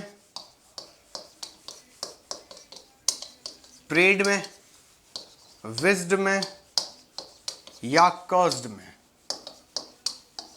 ठीक है, समझ में आ गया। और कनेक्टर जो होता है इनका वो दैट होता है। क्या होता है बेटा? दैट। ये मैंने यहां लिख दिया गलती से, अच्छा ये तो इसका है, लेट्स वाले का पढ़े रहने दो। इसका कनेक्टर भी दैट होता है। तो एक बात तुम्हें समझ में आई होगी कि मोटा मोटी सबका कनेक्टर दैट तो है ही, ये एक और ये दो, ये जो है ये परेशान करते हैं। यहां पर हम सेड को एक्सक्लेम्ड में चेंज करते हैं। अब बात आती है कि यहां इतना समझ में नहीं आया सर, बहुत ज्यादा हो गया। कोई बात नहीं बेटा, मैंने सिर्फ एक बार जानबूझकर आपके सामने पूरे के पूरे एक्सक्लेमेशन यानी एक्सक्लेमेटरी ये पांच तरीके के सेंटेंस हो गए। समझ में आ गया बेटा? इन पांच तरीके के सेंटेंस को जो समझ जाएगा वो इंटरोगेटिव या फिर किसी भी नरेशन को कर लेगा। अब समझिए, मैंने कहा था अजरेटिव होते हैं, तो देखो ये अजरेटिव की टाइप आ गई। अजरेटिव में वापस समझा देता हूं, अच्छे से देख लेना। अजरेटिव सेंटेंस में सब्जेक्ट लिखा होता है सबसे पहले, यानी कि सेंटेंस बताऊं तो एक छोटा सेंटेंस, कॉमा इन्वर्टेड कॉमा के बाद कमरा, सेंटेंस के आगे सब्जेक्ट लिखा होगा, पीछे फुल स्टॉप होगा, बात खत्म। ठीक है, जब बनाओगे तो बीच में दैट लगाओगे कनेक्टर के तौर पर, और यहां पर सेड टू को टोल्ड में चेंज करना है, लेकिन सेड को सेड में ही रखना है। आओ, Payal said to Pavan, I am not playing any game right now. मैं अभी किसी प्रकार का गेम नहीं खेल रहा, है ना, मैं अभी किसी प्रकार का गेम नहीं खेल रहा हूं। ठीक है, मैं अभी किसी प्रकार का गेम नहीं खेल रहा हूं। हाँ, मैं अभी किसी प्रकार का गेम नहीं खेल रहा हूं। तो क्या कह रहा है? Payal said to Pawan. Sentence की शुरुआत कहां से हुई? तो तुम कहोगे सर सब्जेक्ट से हुई। खत्म कहां हो रहा है? फुल स्टॉप पर। अजरेटिव है कि नहीं है? अजरेटिव है कि नहीं है? हाँ, अजरेटिव है कि नहीं है? बताओ बताओ बताओ, है ना अजरेटिव? तो मैंने क्या कहा था, अजरेटिव कैसे सॉल्व करना है? तो समझिए, पायल का पायल वापस लिख देंगे। अब सेड के बाद टू दिया हुआ है तो यहां टोल्ड कर देना। मैंने कहा टोल्ड क्यों किया रे? तुमने कहा सर सब्जेक्ट से स्टार्ट होकर फुल स्टॉप पे खत्म हुआ। वापस लिखा पवन। ठीक है, पायल टोल्ड पवन दैट, यहां लगाएंगे दैट। आई कौन है? पायल है, तो क्या हो जाएगा? शी। ठीक है, एम का क्या हो जाएगा? वॉज। फिर क्या हो जाएगा? नॉट। ठीक है, playing any game right now का क्या हो जाएगा? राइट देन हो जाएगा। ये कैसे हुआ सर? बेटा ये टेबल अब नहीं बता पाऊंगा आपको, कहीं पे भी आपको कहीं किसी ने पढ़ाया है अगर, तो ये कहा होगा कि दिस का दैट होता है, हियर का देर होता है, राइट नाउ का राइट देन होता है, एट प्रेजेंट का एट पास्ट होता है, इन दीज डेज का इन दोज डेज होता है, इज आर एम का वॉज और होता है, हैज हैव का हैड होता है। ये तो बता ही गया होगा, तो अब नहीं बता पाऊंगा। ठीक है, अब ये समझ लो सिर्फ फटाफट से। अब यहाँ एक और बात लिखी हुई है, Payal said to Pavan she is not playing any game right now. Same sentence वापस आ गया, इसमें सेम सेंटेंस आदि आ गया। अच्छा, आप प्रैक्टिस करने के लिए दिया है मैंने, ये अपने हिसाब से कर लीजिएगा। ठीक है, चलो आ गया था। अच्छा, इसमें एक और गड़बड़ है, यहां पर शी लिखा हुआ है, तो शी को चेंज नहीं करते हैं, शी को शी में ही रखेंगे। तो क्या आ जाएगा? पायल का पायल, सेड का टोल्ड, पवन का पवन, कॉमा इन्वर्टेड कॉमा, और उसके बाद लगाएंगे शी। शी को चेंज क्यों नहीं किया? ही, शी, इट, नेम कभी चेंज नहीं होते हैं, कहा गया है आपको, और दे भी चेंज नहीं होता है। ठीक है, she was not playing any game right then हो जाएगा, कंप्लीट हुआ। आगे देखो, ये क्वेश्चन अगर सेम है तो तुम खुद सॉल्व करोगे। Payal said I am not going to play any game with you right now. Advance question है, समझने की कोशिश करना।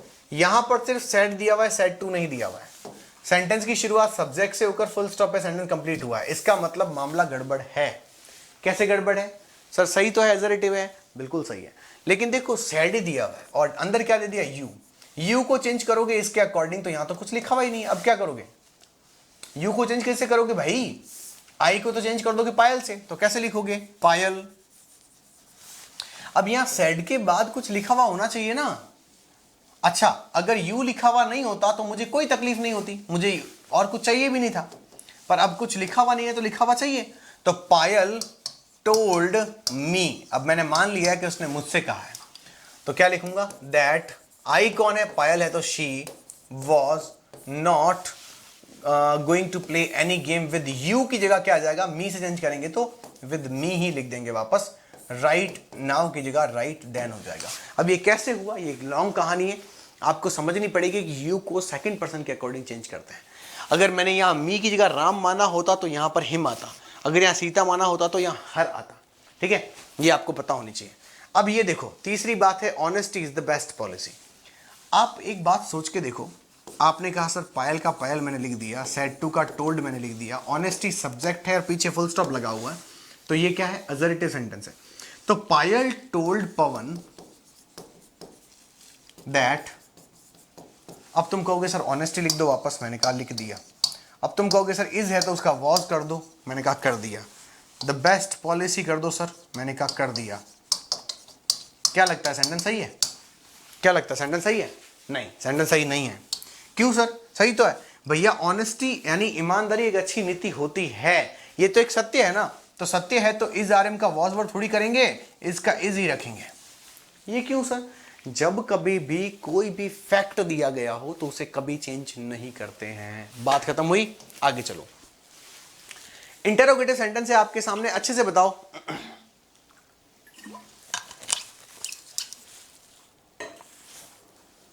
मैंने एक ही सेंटेंस को बार बार लिखा है ताकि आपको समझ में आए चीजें।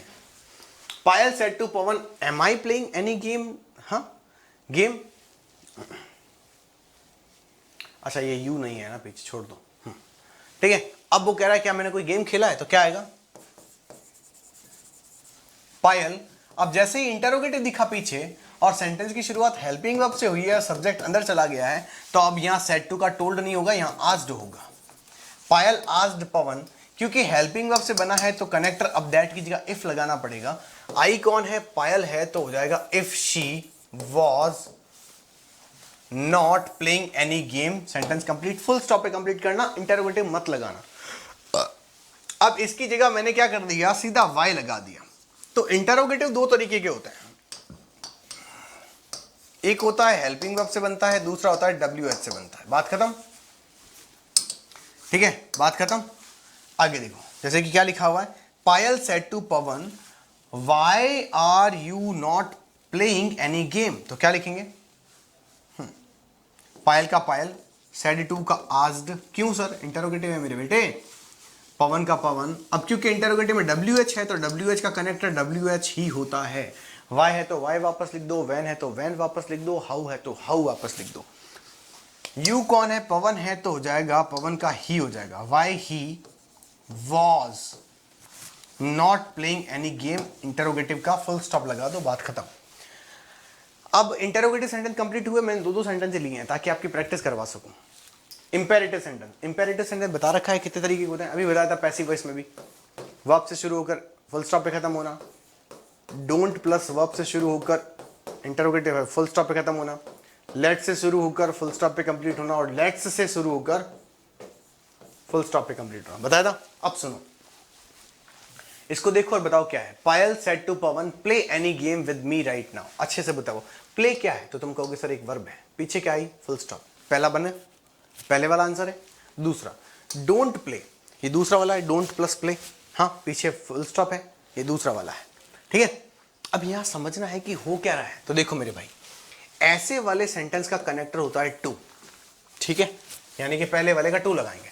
तो पायल क्या कह रहा है, play any game with me right now, तो play Payal advised Pavan to play any game with me, कौन है, पायल है, तो हो जाएगा हर, राइट नाउ का क्या हो जाएगा, राइट देन। सेंटेंस कंप्लीट हुआ, कोई तकलीफ नहीं है। Payal said to Pavan, don't play any game with me, तो क्या आएगा, पायल, उसने डोंट लिख दिया है। अब दो तरीके हैं, अगर डोंट लिखते हैं तो सेंटेंस में अगर आप कनेक्टर टू लगाएंगे तो कैसे करेंगे, और टू नहीं लगाएंगे तो कैसे करेंगे।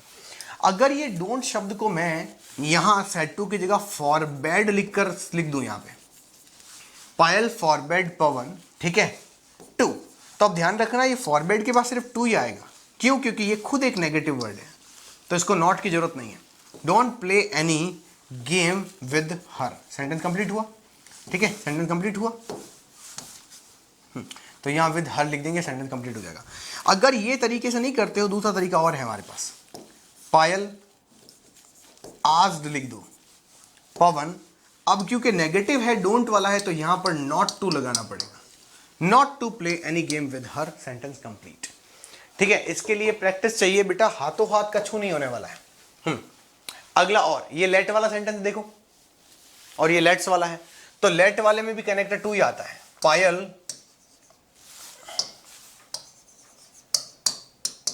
एडवाइज्ड भी हो सकता है, कमांडेड भी हो सकता है, ठीक है। पवन टू, लेट का लेट लिख दो, मी कौन है, पायल है, हर हो जाएगा, प्ले एनी गेम विद हर, ये सेंटेंस में हर पहले से दिया हुआ है तो हर ही लिखा जाएगा। क्यों? क्योंकि हर थर्ड पर्सन होता है, चेंज नहीं होगा। अब यहां देखो लेट्स लिखा हुआ है, लेट्स लिखा हुआ होता है तो क्या लगाना पड़ता है, पायल का पायल। जब भी लेट्स लिखा हुआ होता है तो ध्यान रखना, लेट्स के लिए हमें यहां पर पायल सजेस्टेड और उसके बाद टू लगाना होता है। अगर ये नहीं लगाते हो तो प्रपोज्ड लगाना होता है, पायल प्रपोज्ड टू, ठीक है, ये ध्यान रखना, ये दो टू जरूर आएंगे। पवन का पवन लिख दो, अब कॉमा इन्वर्टेड कॉमा की जगह दैट, मैंने अभी बताया था आपको पीछे, लेट्स हट गया, ठीक है, दैट पायल, और पायल और पवन दोनों ही हम नहीं है, तो यहाँ क्या आ जाएगा, वे हैं, पायल और पवन दोनों ही दे हो जाएंगे। फिर लगाओ शुड और पूरा वापस लिख दो, play any game, sentence complete, कोई तकलीफ नहीं है। अब आ जाओ मेरे भाई ऑप्टेटिव सेंटेंस की तरफ। मैंने आपको समझाया है कि ऑप्टेटिव सेंटेंसेस वे सेंटेंस होते हैं जिसके अंदर आपका सेंटेंस या तो मे शब्द से शुरू होगा, पीछे एक्सक्लेमेटरी होगा, या फिर आपका सेंटेंस मे से शुरू नहीं होता तो GOD गॉड शब्द से शुरू होता है, पीछे एक्सक्लेमेटरी होता है, ठीक है। करना क्या है, करना यह है कि सेंटेंस में इन कॉमा इन्वर्टेड कॉमा की जगह दैट लगाना है। कैसे सर?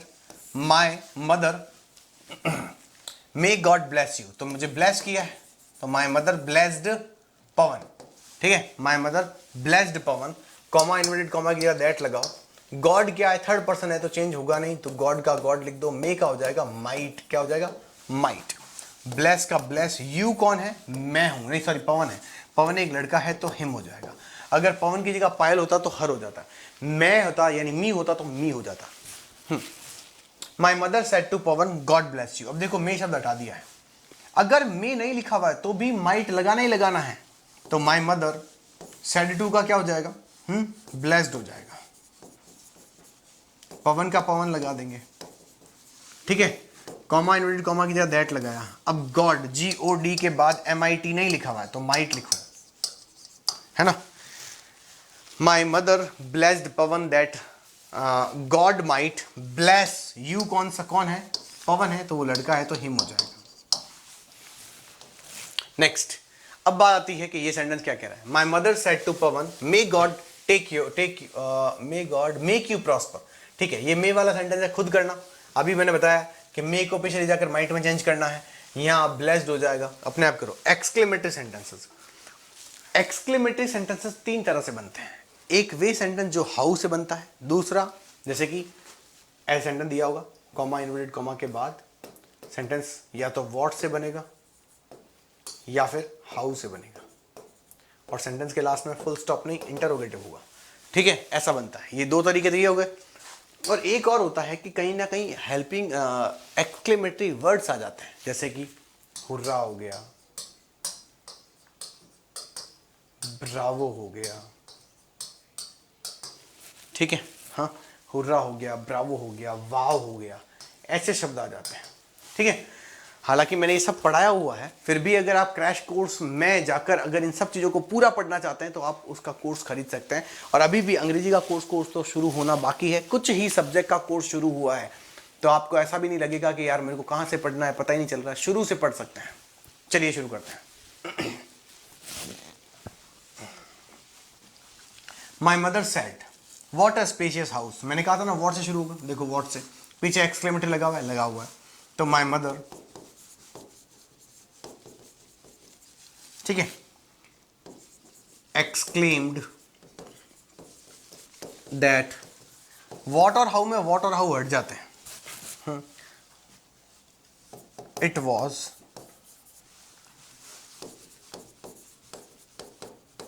a spacious house. ठीक है, सेंटेंस कंप्लीट. आगे चलते हैं. How spacious the house is. अब वही सेंटेंस हाउ से बन गया जो व्हाट से बन रहा था. ये देखो, हाउ हटा दो, पीछे एक्सक्लेमेटरी है, तो माई मदर एक्सक्लेम्ड वापस लिख दो. माई मदर एक्सक्लेम्ड वापस लगाओ that it was a very spacious house. Sentence complete हुआ. आगे देखो, माई mother said what a spacious house. ये अपने आप करो. Wow what a spacious house. अब यहां पर वाओ जोड़ दिया एक अलग से, तो कुछ नहीं होगा. माय मदर वापस लिख दो. एक्सक्लेम्ड लगा दिया. अब एक्सक्लेम्ड कैसे किया है? वाओ कह के. तो वाओ के लिए क्या होता है? एक्सक्लेम विद सरप्राइज, यानी मेरी मम्मी ने सरप्राइज होकर ये कहा कि क्या घर है. दैट व्हाट हट गया? It was a spacious house. ठीक है, ऐसे करना है. Sentence complete. मेरे दोस्तों, मैंने 3 टॉपिक कंप्लीट करवा दिए हैं, जिसमें टेंस हो गया आपका, पैसिव वॉइस हो गया आपका, नरेशन हो गया. अब 2 टेंस और बचे हुए हैं.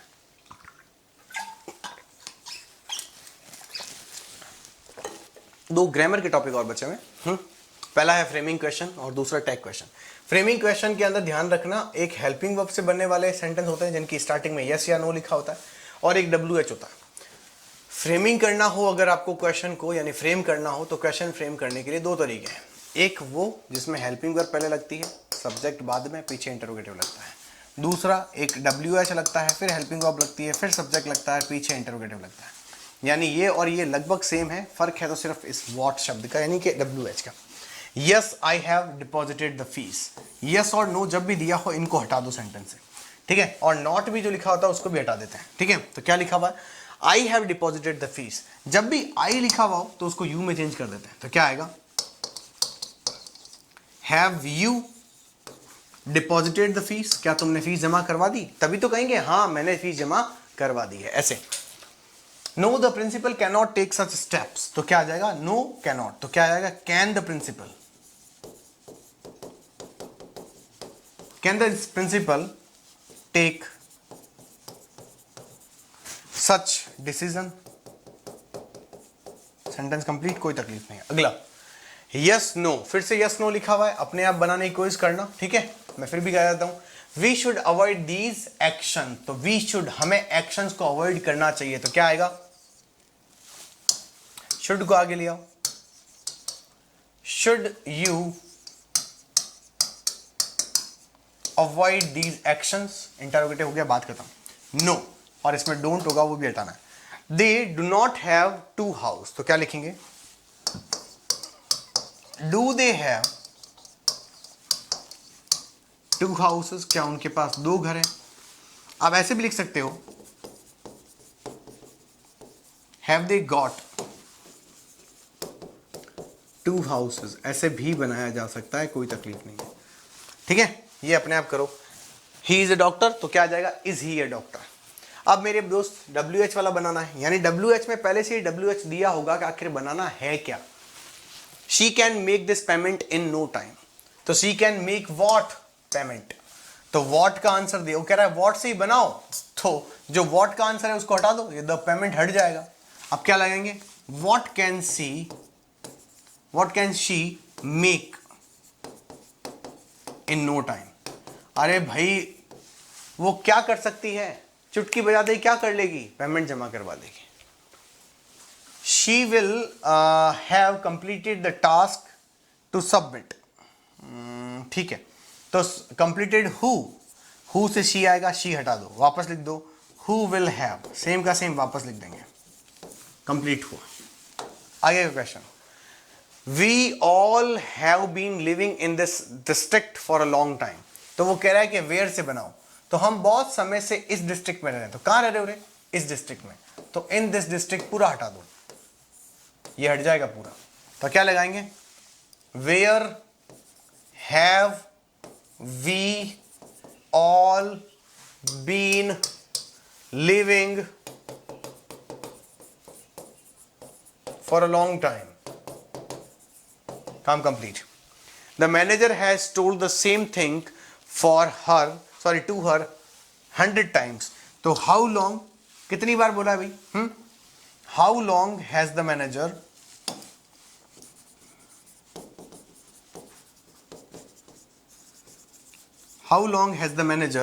ठीक है, told the same thing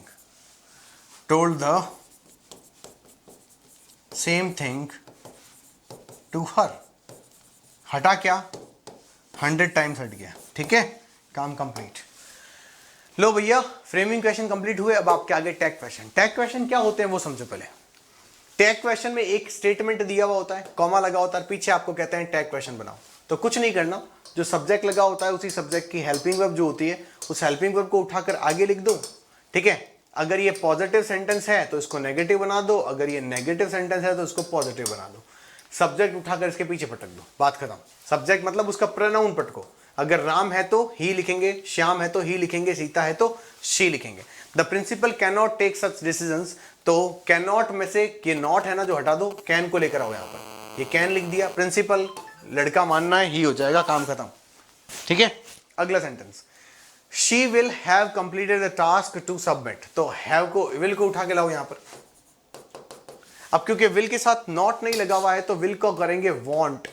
अरे बोलो हाँ है ना, शी का शी आएगा क्योंकि शी पहले से ही प्रोनाउन है. The manager has told the same thing to her for 100 times. तो हैज को उठाकर यहां लाओ. ये हैज को उठाकर लिया है और उसके बाद नॉट लगाओ. देखो नॉट जब लगता है ना टैग क्वेश्चन में तो एनओटी नहीं लगता है, इंट लगता है, एंट लगता है. क्या लगता है? इंट. ठीक है, तो क्या आएगा? The manager has told the same thing to her for 100 times. तो क्या आएगा? हैजंट ही. मैनेजर जो होता है वो लेडीज या जेंट्स कोई भी हो सकता है, पर आपकी क्या कहते हैं जो कॉमन इंग्लिश होती है, जनरल इंग्लिश होती है, वो कहती है आप हमेशा मैस्कुलिन जेंडर को ही प्रायोरिटी देंगे, फेमिनिन जेंडर को प्रायोरिटी नहीं देंगे, मैस्कुलिन जेंडर को प्रायोरिटी देंगे. तो आई क्या लिखा हुआ? No one knows anything. कोई कुछ नहीं जानता है. तो अब यहां पर देखो no one, anyone, everyone, कुछ भी लिखा हुआ है उसको दे में चेंज करते हैं. नोज में क्या लगा हुआ है? एस लगा हुआ है. तो इसीलिए यहां पर लगाएंगे, हालांकि लगना चाहिए डज, लेकिन यहां डू लगाएंगे. क्यों सर?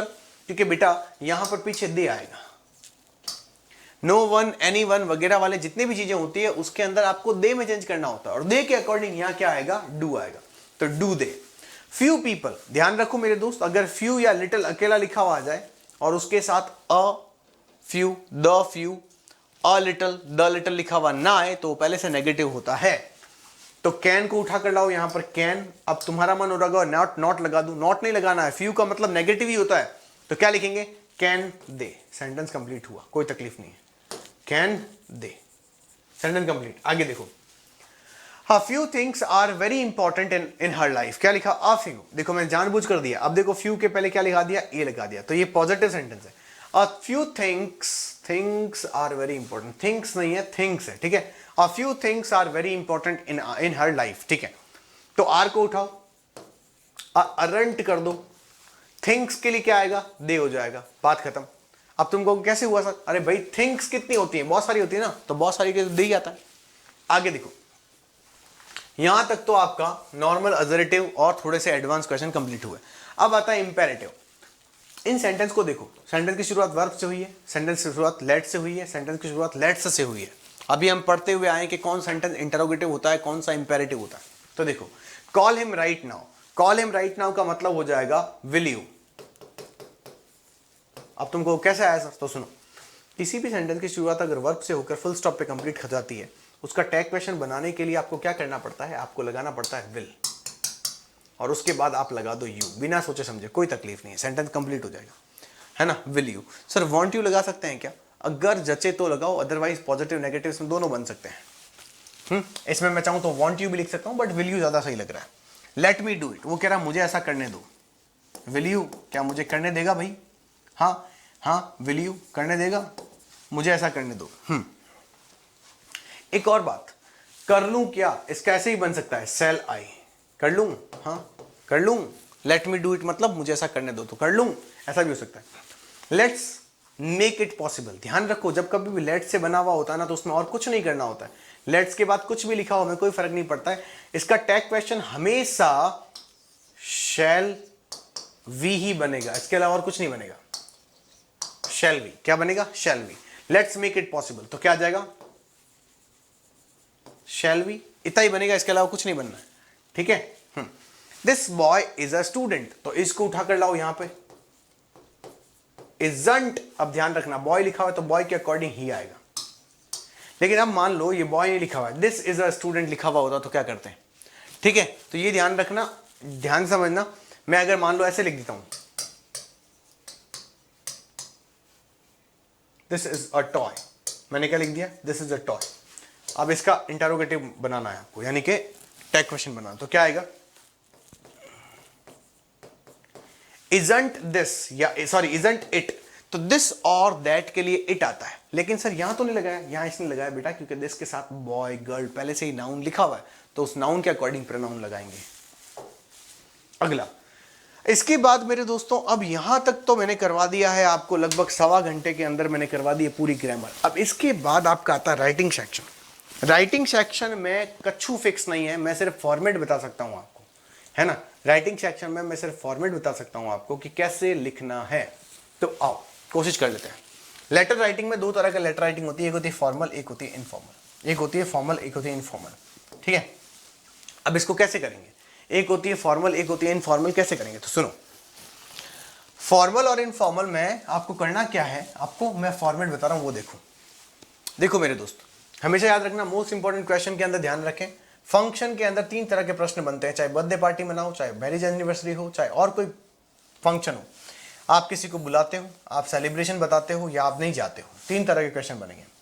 इनविटेशन का मतलब यह है कि आपने किसी को बुलाया है। सेलिब्रेशन का मतलब है आपने बता रहे हो अपने दोस्त को कि मैंने अपना बर्थडे कैसे मनाया, इसका मतलब वो आया नहीं है। तीसरा, आपको किसी ने बुलाया लेकिन आप जा नहीं पा रहे हो। ये 3 तरह के प्रश्न बनते हैं।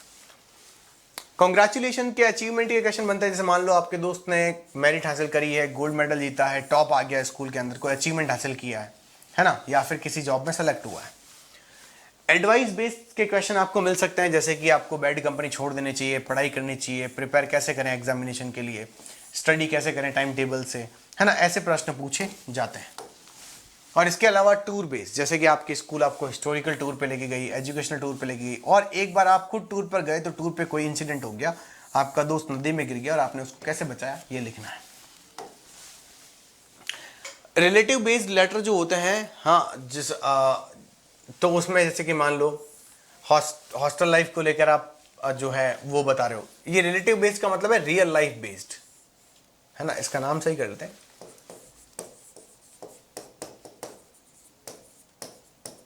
यानी कि आपको रियल लाइफ बेस्ड बताना है। हॉस्टल हो गया, आपने पापा से परमिशन लो कि पापा मुझे टूर में जाने दो, आप अपने पापा से पैसा मांगो कि पापा मुझे ना नई साइकिल लेनी है, तो ऐसी परमिशनल जो क्वेश्चन होते हैं वो भी आते हैं। अब बात आती है कि सर इनके फॉर्मेट क्या होते हैं, तो सुनो ढंग से सुनना। कोई भी क्वेश्चन आए, आपको सबसे पहले सेंडर्स एड्रेस लगाना है, स्ट्रीट लगाना है, डिस्ट्रिक्ट लगाना है, मतलब ये 3 लाइनों में आपको एड्रेस लिखना है, ठीक है। क्योंकि सेंटेंस यानी लेटर जो है इनफॉर्मल है, तो आप 2 लाइन में भी लगा सकते हो, कोई तकलीफ नहीं। कैसे सर लगा के बताओ? तो देखो मैंने लगाया जैसे 74th आर्यनगर, मैंने क्या कहा 74th आर्यनगर, ठीक है। और फिर मैंने नीचे लिखा महामंदिर, क्या लिखा महामंदिर, और फिर मैंने लिखा जोधपुर राजस्थान, ऐसे, ठीक है। उसके बाद आपने लगाई डेट, ये डेट लगी हुई पड़ी है मई 10 2023। डियर, अब वो डियर क्या है, उसके बाद ये कॉमा नहीं लगाना है, ठीक है, गलती से लग गया, मैं इसको साफ कर देता हूँ, ठीक है, ये नहीं लगाना है। अब ये डियर क्या लिखना है सर, तो डियर देखो, dear friend, dear mother, dear brother, कुछ भी आ सकता है, ठीक है। आप जो भी लेटर लिखते हैं जो मैंने पीछे बताया उसमें कैसे लिखेंगे, जाके पूछ क्या हो, खत्म हो ही नहीं, क्या करें।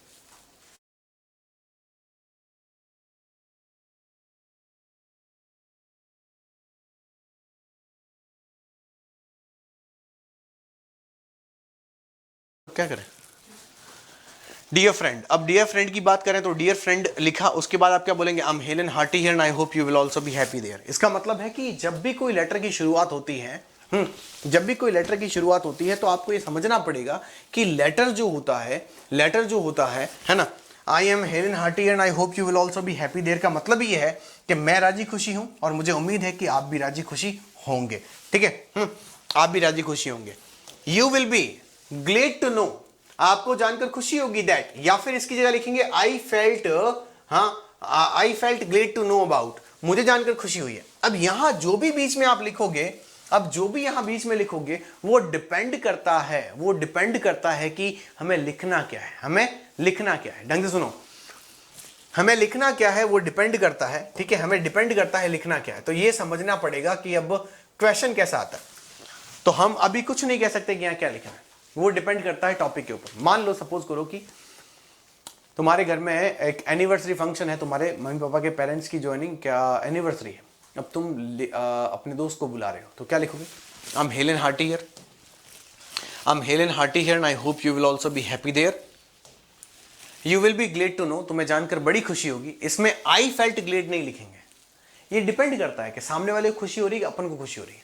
ठीक है, you will be glad to know that, तुम्हें जानकर बड़ी खुशी होगी कि मेरे मम्मी पापा की एनिवर्सरी जो है हम मना रहे हैं। ठीक है, मैं करके दिखाया हूं यहां से, दैट के बाद। ठीक है, दैट के बाद, that we are going to celebrate, we are going to celebrate we are going to celebrate our parents anniversary। ठीक है, function in the upcoming month. ठीक है, कब हो रही है कब नहीं हो रही है वो हम बाद में बात करेंगे।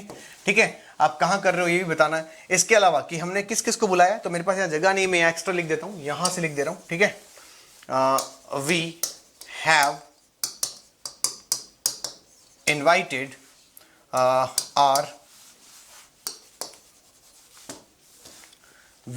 इनवाइटेड आर रिलेटिव्स एंड, ठीक है, friends in this function. Okay, besides यानी इसके अलावा वी हैव अरेंज्ड एवरीथिंग। ठीक है, everything, we have arranged everything, हमने सब कुछ अरेंज कर लिया है। We have arranged everything for this function. ठीक है, this function. Next, last line, so you are heartily invited to this function. ठीक है, last and final, convey my best regards to your parents and love to younger ones. ठीक है, इतना लिखेंगे, yours loving, name लिख के complete करेंगे। तो ये एक छोटा सा तरीका है किसी क्वेश्चन को सॉल्व करने का। ठीक है, ये छोटा सा तरीका है क्वेश्चन को सॉल्व करने का।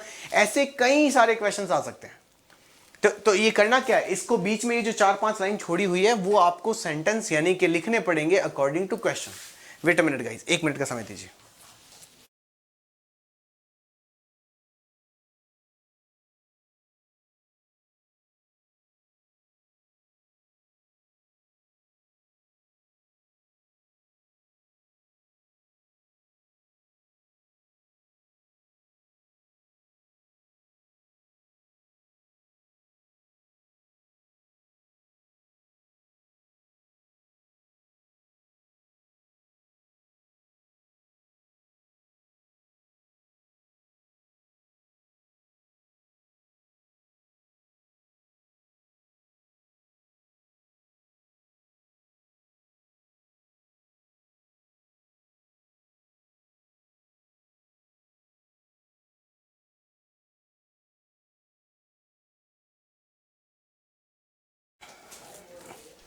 तो यहां एक बात समझ में आती है कि इस तरह से आपको इस वैक्यूम में अकॉर्डिंग टू रिक्वायरमेंट आपको भरना होगा सब कुछ। ठीक है, अकॉर्डिंग टू रिक्वायरमेंट यहां लिखना होगा। मान लेते हैं कि यहां पर आपको क्या दिख गया, जैसे कि मैंने अभी आपको बताया एनिवर्सरी फंक्शन है, तो अब सेंटेंस कैसे बना, पूरा आंसर कैसे बना, तो देखो 74 आर्यनगर महामंदिर जोधपुर आपका एड्रेस हो गया।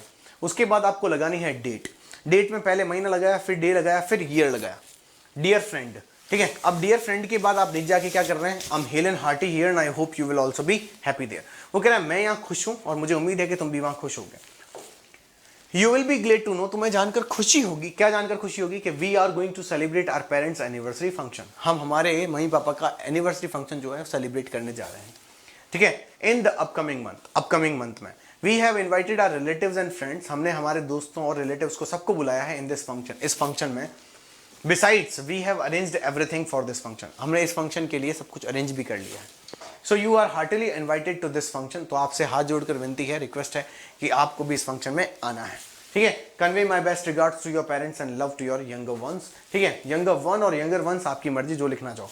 योर्स लविंग, योर लविंग नहीं, yours loving, your loving, your loving, सही है, आपका चाहिए था, ठीक है, आपका चाहिए था, नाम लिख के खत्म कर देना। इस तरीके से आपको क्या करना है बेटा, कोई ना कोई चीजें लिखनी पड़ेंगी। अब मान लो, सपोज करो कि जैसे मान लो कॉन्ग्रेचुलेशन वाले की क्वेश्चन आए, यानी किसके आए, इसके क्वेश्चन आ गए, देखो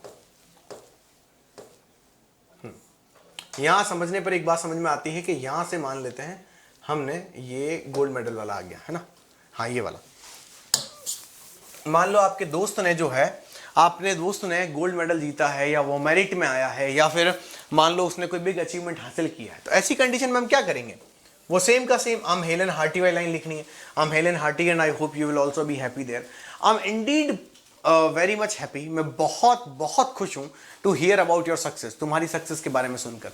क्या सक्सेस है, कि तुमने तुम्हारे स्कूल के अंदर मेरिट हासिल करी है, तुम्हारे स्कूल ने तुम्हें गोल्ड मेडल दिया है, या तुमने स्कूल को टॉप कर लिया है, या फिर तुमने एक बहुत बड़ा अचीवमेंट अपनी जिंदगी में हासिल किया है, या फिर तुम्हारा NDA, police, army, RAS, IAS के तौर पर सिलेक्शन हो गया है, ठीक है, मुझे बड़ी खुशी हुई। तुम तो बचपन से ही बहुत होशियार बच्चे रहे थे और मुझे पूरा विश्वास था कि एक दिन तुम बहुत कुछ करोगे, and today you have proved it, you have proved it. I must say that your parents must be happy and delighted. मुझे कहना ही होगा कि तुम्हारे माँ बाप बहुत खुश होंगे तुम्हारे लिए, है ना, तुम्हारे माँ बाप तुम्हारे लिए बहुत खुश होंगे, मुझे पूरी उम्मीद है ना। And they must not be able to express their happiness in words, और वो अपनी हैप्पीनेस को वर्ड्स में जाहिर नहीं कर पा रहे होंगे, मैं ऐसी कामना करता हूँ, यानी मुझे पता है कि वो नहीं कर पा रहे होंगे।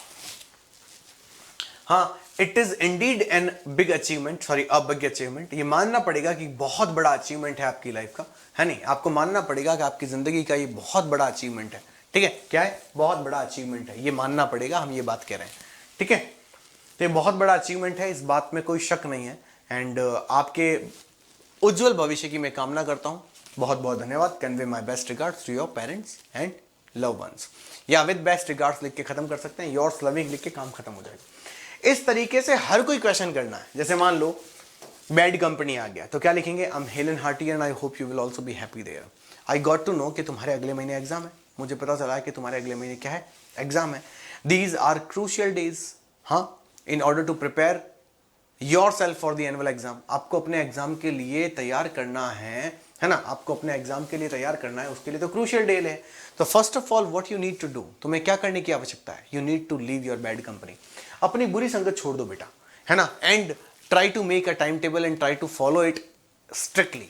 इसे क्या करो, एक टाइम टेबल बनाकर उसे स्ट्रिक्टली फॉलो करने की कोशिश करो, ऐसा ही होता है, ठीक है, एक फॉलो करने की कोशिश करो, और अगर आप ऐसा कर पाएंगे then you will be able to do many things, आप बहुत कुछ कर पाएंगे।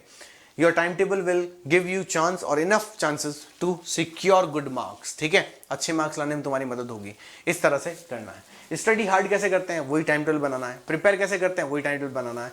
टाइम टेबल के अकॉर्डिंग कैसे पढ़ना है, तो टाइम टेबल पहले बनाओ टाइम टेबल अच्छा सा, और उसके अकॉर्डिंग पढ़ना शुरू करो, ठीक है। So these points are very very exclusive, है ना, और very very crucial that we need to understand that how and what kind of points will be required over there. So bullet points must be over there. When it comes to talk about the complete starter, we need to keep so many things in our mind. We need to keep so many things in our mind. Then only we will be able to do this. तभी तो हम ये सब कुछ कर पाएंगे. Otherwise, it is not possible for us to do this. ठीक है? तो ये पॉइंट जो है वो आपको लिखने होंगे। तो यहां जो है वो सबसे मोटी बात यह है कि आपको पॉइंट्स बनाने पड़ेंगे। क्या करना पड़ेगा? पॉइंट्स बनाने पड़ेंगे। ठीक है, पॉइंट्स के बिना नहीं हो पाएगा, पॉइंट्स के बिना नहीं हो पाएगा। बुलेट पॉइंट्स आपको बनाने ही पड़ेंगे, इसके अलावा कोई ऑप्शंस नहीं है। जैसे कि लीव बैड कंपनी का मतलब यह है कि अगर आपको वहां पर एग्जाम देना है तो आपको क्या करना पड़ेगा? बैड कंपनी जो है वो सही करनी होगी, यानी कि उसको छोड़ना पड़ेगा। स्टडी हार्ड की जहां तक बात आती है तो आपको क्या करना पड़ेगा? हाँ, स्टडी हार्ड करनी है, इसका मतलब क्या है? स्टडी हार्ड का मतलब सीधा सीधा यही है कि पढ़ाई जो है सही से करनी पड़ेगी और उसके लिए आपको टाइम टेबल बनाना पड़ेगा। कहने का मतलब मेरा सिर्फ इतना ही है दोस्तों कि जब भी आपको इस तरह के प्रश्न मिलते हैं, ये मोस्ट इंपॉर्टेंट क्वेश्चन है, मोस्ट इंपॉर्टेंट क्वेश्चन है। इन मोस्ट इंपॉर्टेंट क्वेश्चंस में आपको ये समझना है कि मुझे सिर्फ वो 4 लाइन कैसे तय करनी है। बाकी तो मैंने आपको स्टार्टिंग की 2 लाइन फिक्स दे रखी हैं, 2-3 लाइन फिक्स दे रखी हैं, लास्ट की 2-3 लाइन फिक्स दे रखी हैं। तो बीच में जो 3, 4, 5 लाइन आ रही हैं वो आपको थोड़ी सिस्टमेटिक तरीके से लिखनी होंगी, है ना। वो अगर आप लिख गए तो आपका काम बन जाएगा और अच्छे तरीके से आंसर आ जाएगा, उसमें कोई तकलीफ नहीं आएगी। ठीक है, तो मेरी तरफ से ये सारी की सारी पार्ट जो है आपकी कंप्लीट हो जाएंगी, कंप्लीट हो जाएंगी। आगे चलिए, अब हिस्टोरिकल टूर की बात करते हैं। जैसे मान लो सर कि ये प्रश्न आए नहीं, हिस्टोरिकल टूर के प्रश्न आ गए, तो वही है I am Helen Hearty and I hope you will also be happy there वाला, बिल्कुल ठीक है। हिस्टोरिकल टूर का मतलब क्या है? हिस्टोरिकल टूर का सीधा सीधा मतलब ये है, हाँ, हिस्टोरिकल टूर का मतलब सीधा सीधा ये है कि हिस्टोरिकल टूर का मतलब ये है कि भाई मेरे पूरे फैमिली के अंदर, यानी कि सॉरी माफी चाहूंगा, क्लास के अंदर ना, क्लास के अंदर क्लासमेट्स जो है ना, आर गोइंग, सब जा रहे हैं along with our senior teachers, है ना, हमारे सीनियर टीचर्स के साथ सब लोग जा रहे हैं। ठीक है, सीनियर टीचर्स के साथ जा रहे हैं, समझ में आया कि नहीं आया? ठीक है, सीनियर टीचर्स के साथ जाएंगे। Classmates are going along with our senior teachers. ठीक है, सीनियर टीचर्स, तो सीनियर टीचर्स के साथ सब जा रहे हैं और सीनियर टीचर्स जा रहे हैं तो भाई मेरी भी इच्छा है ना। कितना है? तो कहेंगे भाई 4 डेज टूर है, 4 डेज टूर है, यानी 4 दिन लगेंगे इस टूर में। ठीक है, 4 डेज टूर है और 4 दिन का टूर है। ठीक है, 4 दिन का टूर है, तो 4 दिन के टूर के अंदर हम कहां कहां जाएंगे वो भी आप बता दो कि भाई वो जयपुर, उदयपुर, ठीक है, और भी कहीं जोधपुर, जहां जा रहा है वहां वहां बता दो। ठीक है, और मेरे सारे लोग जा रहे हैं, सारे दोस्त जा रहे हैं। हाँ, पर हेड जो है 7,000 रुपीज़ या 7,500 रुपीज़ पर हेड लगने वाला है ना, 7,500 पर हेड लगने वाला है, यानी कि हर एक व्यक्ति पर 7,500 रुपये खर्च हो रहे हैं। ठीक है, 7,500 रुपये खर्च हो रहे हैं। तो मैं आपसे रिक्वेस्ट करता हूं कि मुझे भी जाने की अनुमति दी जाए, मुझे भी जाने की अनुमति दी जाए। इस तरीके से हम ये कर पाएंगे, इस तरीके से हम ये कर पाएंगे, इस तरीके से चीज़ों को समझना। तो मैं ये पॉइंट लाऊंगा कहाँ से सर? देखो भैया, सब कुछ अपने हिसाब से करना पड़ेगा। ठीक है, सब कुछ करना पड़ेगा, लेकिन ये नहीं कह सकते, ये बिल्कुल नहीं कह सकते कि सर पूरी लाइनें दे दो सेम, नहीं भाई, पॉसिबल ही नहीं। मैंने आपको टाइप बताई, वो टाइप समझ लेना बस। ये ध्यान रखना प्रश्न कैसे कैसे आ सकते हैं। आप किसी को बुला रहे हैं फंक्शन पे, ऐसा प्रश्न आ सकता है। आपने बर्थडे पार्टी सेलिब्रेशन वगैरह किया, ऐसा प्रश्न आ सकता है। रिफ्यूजल को लेकर प्रश्न आ सकते हैं। ठीक है, आपके दोस्त ने कोई ना कोई अच्छा काम किया, उसको कंग्रेचुलेशन देना है। उसने कोई अचीवमेंट हासिल करी है, उसको कंग्रेचुलेशन देना है। ठीक है, बैड कंपनी छोड़ दो, पढ़ाई कैसे करें, प्रिपरेशन कैसे एनुअल के लिए होनी चाहिए, टाइम टेबल कैसे बनेगा, ठीक है, या कैसे बनाना चाहिए, एग्जाम की प्रिपरेशन कैसे करें, ये सारे क्वेश्चन इंपॉर्टेंट कैटेगरी में है। Historical tour, educational tour, incident on picnic, ठीक है, तो ये सब के सब। हाँ, मेरी हॉस्टल लाइफ कैसी है, और कहीं ना कहीं पापा से परमिशन मांगो कि मुझे टूर पर जाने दे। अपने दोस्त, अपने पापा को कि मुझे बाईसाइकिल चाहिए, तो बाईसाइकिल क्यों चाहिए? क्योंकि मेरी स्कूल दूर है, मेरा कोचिंग दूर है, मैं समय पे पहुंच नहीं पाता हूँ, ट्रांसपोर्टेशन की फैसिलिटी अवेलेबल सही से नहीं है। इस तरह से कहीं ना कहीं ये सब चीज़ें होंगी। ठीक है, ये समझना पड़ेगा। ठीक है, ये समझना पड़ेगा। और इस तरीके से ये फॉर्मेट भी है, मैंने बताया। सबसे ऊपर एड्रेस लगाना है, उसके बाद आपको डेट लगानी है ना, उसके बाद dear friend, dear brother, dear sister, my dear mother, my dear father, ऐसे लगा सकते हैं। I am Helen hearty and I hope you will also be happy there. ठीक है, you will be glad to know, अगर मेरे बताने वाली बात हो और उसको खुशी होगी तो you will be glad to लिखना है। मुझे बताते हुए खुशी हो रही है तो मैं बोलूंगा I felt glad to tell you, ठीक है, या ग्लेड टू नो अबाउट। समझ में आ गया? फिर आगे लिखना है लास्ट में convey my best regards to your parents and love to young ones, ऐसे करके लिख सकते हैं। योर्स लविंग, नाम खत्म, काम कंप्लीट। इस तरह से अब बात आती है उसी लेटर के दूसरे पार्ट की। लेटर का दूसरा पार्ट जो है वो फॉर्मल लेटर है ना, ठीक है, वो फॉर्मल लेटर है। देखो सबसे पहले है format of formal letter. Format of formal letter का मतलब क्या होता है, यानी कि लेटर जो है वो फॉर्मल, हाँ फॉर्मल लेटर है। तो फॉर्मल लेटर कैसे है? औपचारिक लेटर लिखने होते हैं। एक बात पहले समझ लो कि औपचारिक लेटर लिखते क्यों है ना। मैं आगे जाने से पहले बता देता हूं आपको औपचारिक लेटर क्यों लिखते हैं। मैंने लिखा हुआ है तो पहले मैं वो चेक कर लेता हूं।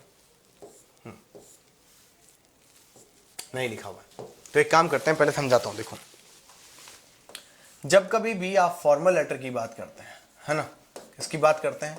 फॉर्मल लेटर की बात करते हैं, ठीक है। तो फॉर्मल लेटर में क्या होता है?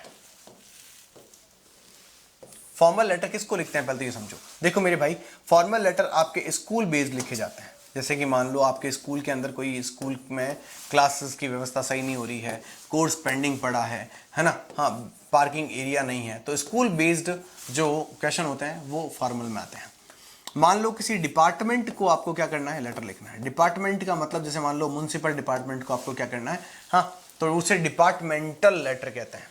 जैसे कि म्युनिसिपल डिपार्टमेंट को लिखना है, इलेक्ट्रिसिटी डिपार्टमेंट को लिखना है, बिजली नहीं आती है, वाटर सप्लाई डिपार्टमेंट को लिखना है, पानी नहीं आता है, हाँ, और पोस्ट मास्टर यानी पोस्ट मास्टर को लिखना है कि पोस्टमैन जो हमारे यहाँ आता है वो ठीक व्यवहार नहीं कर रहा है। ठीक वैसे ही मान लो जैसे कि bad condition of the hospital है, हमारे आसपास का जो हॉस्पिटल है वो ठीक नहीं है, तो उस तरीके से लेटर लिखने होते हैं। तो ये कहीं ना कहीं है ना रिक्वेस्ट बेस्ड लेटर होते हैं, है ना, ये कंप्लेन बेस्ड लेटर होते हैं, यानी इसमें कंप्लेन भी करते हैं, है ना, कंप्लेंट बेस्ड या कंप्लेंट नहीं, कंप्लेन बेस्ड लिखो, कंप्लेन बेस्ड लेटर होते हैं। तो कहने का मतलब सीधा है कि कहीं ना कहीं आपको ये समझना पड़ेगा कि स्कूल, डिपार्टमेंट, रिक्वेस्ट और कंप्लेन जो होती है तो उसको ध्यान में रखते हुए आपको लेटर लिखने पड़ते हैं। इसके अलावा इंक्वायरी बेस्ड लेटर भी आपको यहां लिखने पड़ता है ना, इंक्वायरी बेस्ड भी लिखना पड़ता है। आगे देखिए, अब ये इतने सारे लेटर होते हैं, इसके अलावा बिजनेस लेटर लिखने पड़ते हैं, ठीक है, और उसके अलावा मान लो जैसे कि लेटर टू एडिटर आ गया, लेटर टू एडिटर आ गया, ठीक है, लेटर टू एडिटर आ गया। तो कुल मिला कहने का मतलब इतने लेटर होते हैं जिसकी कोई सीमा ही नहीं है। यहाँ पे लेटर की भरमार है, भरमार लेटर होते हैं। तो अब इसका मैं फॉर्मेट बता देता हूँ आपको। मुझे लगता है कि लगभग मैंने यहाँ पर काफ़ी लाइन आपको फिक्स देने की कोशिश करी है। ठीक वैसे ही जैसे कि इनफॉर्मल लेटर में मैंने कुछ लाइनें छोड़ी थी, वो लाइनें आपको फिर से छोड़नी है। यहाँ पर भी छोड़ी हुई है, उनको आपको भरना है, छोड़ना नहीं है। ऐसा नहीं श्रवण जी ने बोला था छोड़ दें, छोड़ना मत बेटे, हाँ छोड़ना नहीं है ना। ठीक है चलो। तो यहाँ पे क्या आएगा, सबसे पहले लिखेंगे सेंडर एड्रेस। जैसे कि मैंने लिख के दिया इस बार, ये सेंडर एड्रेस है, तो आपको लिखना नहीं है कि ये SA है, मैं बता रहा हूँ ऐसे है, ये डेट लगी हुई है और ये सामने वाले का एड्रेस है। कौन है? AB block Paota, the high court Jodhpur, यानी हाई कोर्ट में लिखा गया लेटर है, ठीक है। कोशिश करना कि यहां पर जो लिखो वो पोस्ट हो, जैसे कि द मैनेजर, द प्रिंसिपल, तो हो सके तो पोस्ट लिखा करो यहां पे, ठीक है। क्या लिखा करो? पोस्ट लिखा करो। आगे आया सब्जेक्ट। अब सब्जेक्ट किस चीज का है? ऑन द इश्यू ऑफ, जैसे मान लो किस चीज का इश्यू है? लाउड स्पीकर्स, ठीक है, on the issue of loud speakers, यानी लाउड स्पीकर्स का कैसे सही होगा मामला, वो लाउड स्पीकर्स को लेकर हम लेटर लिख रहे हैं। मान लो मैं अगर ये लिखूं कि भाई on the issue of sanitary problem या सैनिटेशन प्रॉब्लम, मतलब सैनिटरी प्रॉब्लम और सैनिटेशन प्रॉब्लम का मतलब क्या है? सैनिटरी और सैनिटरी का मतलब ये होता है कि bad condition of the street, यानी लोकेलिटी की जो गलियां हैं वो ठीक नहीं है, टूटी फूटी है, सीवरेज पानी बहता है, वो। अब देखो, अब ढंग से सुनो, मैंने दो कैटेगरी बांट दी है यहाँ पे। एक वो जो ये लाइनें लिख सके, नहीं तो मैं फिर लाइनें ऊपर वाली चेंज करवा दूंगा। सर के बाद पहली बात तो ये कॉमा नहीं लगाना है, ठीक है। सो Most honorary, it is a serious regret for all of us that we all have been facing a trouble issue of. It is a serious regret for all of us that we all have been facing a trouble issue of. किस चीज का trouble आप face कर रहे हो उसका नाम लिखना है, तो नेम ऑफ प्रॉब्लम। यहां पर किस चीज की प्रॉब्लम है उसको लेकर हमें नाम लिखना है। जैसे कि लाउड स्पीकर की समस्या हो रही है, और wine shop near the school building की बात हो रही है, चैन स्नेचिंग एंड ईव टीजिंग की बात हो रही है, ये सब आपको वहां करना पड़ेगा। This serious tragic is increasing day by day in our regular life. ये समस्या जो है वो लगातार दिनों दिन हमारे जीवन में बढ़ती ही जा रही है ना, बढ़ती ही जा रही है। अब यहां पर क्या लिखेंगे इन दो लाइनों में आपको क्या करना है, एक्सप्लेन करना है। क्या एक्सप्लेन करना है सर? Explain the topic. आपको टॉपिक एक्सप्लेन करना है। आपको क्या करना है? टॉपिक एक्सप्लेन करना है। जैसे कि मान लो लाउड स्पीकर की वजह से क्या क्या समस्याएं हो रही हैं, तो मैं यहां पर 2-4 लाइनें लिखता हूं। जैसे मान लो, जैसे मैं कहता हूं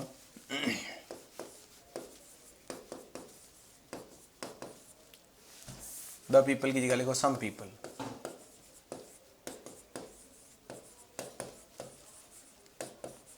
Some people of the locality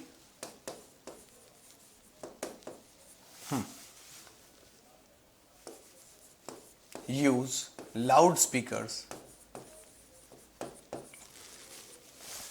ठीक है,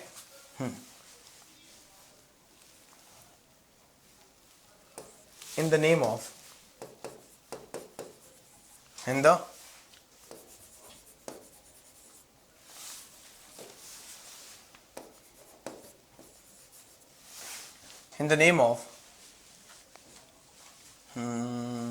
name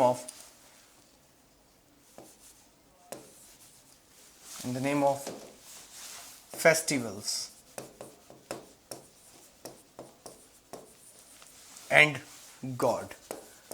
मतलब त्योहारों और भगवानों के नाम पर क्या कर रहे हैं, गाने बजा रहे हैं, ठीक है।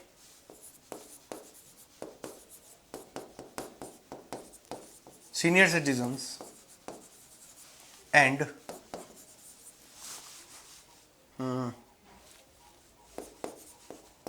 the infants, ठीक है, are unable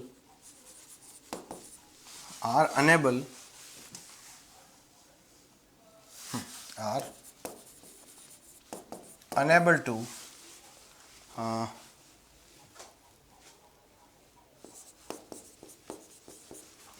stand the strain of such high pitch volume, ठीक है। यानी इतना वॉल्यूम बच्चे और सीनियर्स जो हैं वो सुन नहीं पाते हैं, उनके लिए प्रॉब्लम है।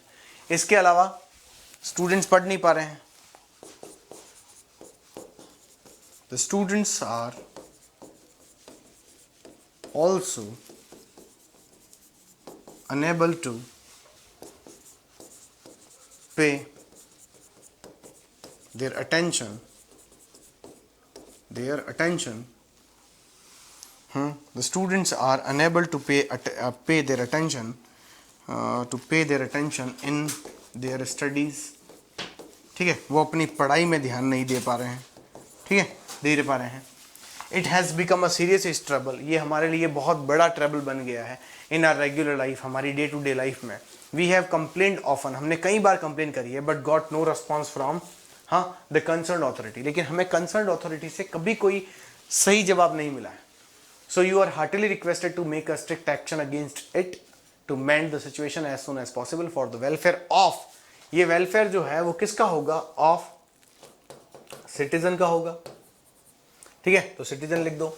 महिलाओं की बात हो रही है क्वेश्चन में तो महिलाएं लिख दो, है ना। लोगों की बात हो रही तो लोगों की बात लिख दो। चिल्ड्रन की बात हो रही तो चिल्ड्रन लिख दो, वो तुम्हारे ऊपर डिपेंड करेगा, ठीक है। I hope my request will be accepted soon. ध्यान रखना पैराग्राफ चेंज है, पैराग्राफ जहां जहां चेंज है वो देख लो। यहाँ एक पैराग्राफ चेंज हो गया, ठीक है, यहाँ से नया पैराग्राफ आया है, यहाँ से एक और पैराग्राफ नया हो गया है। लास्ट लाइन अलग से लिखनी है, योर्स फेथफुली, योर्स में अपोस्ट्रोफे मत लगाना, गलत हो जाएगा।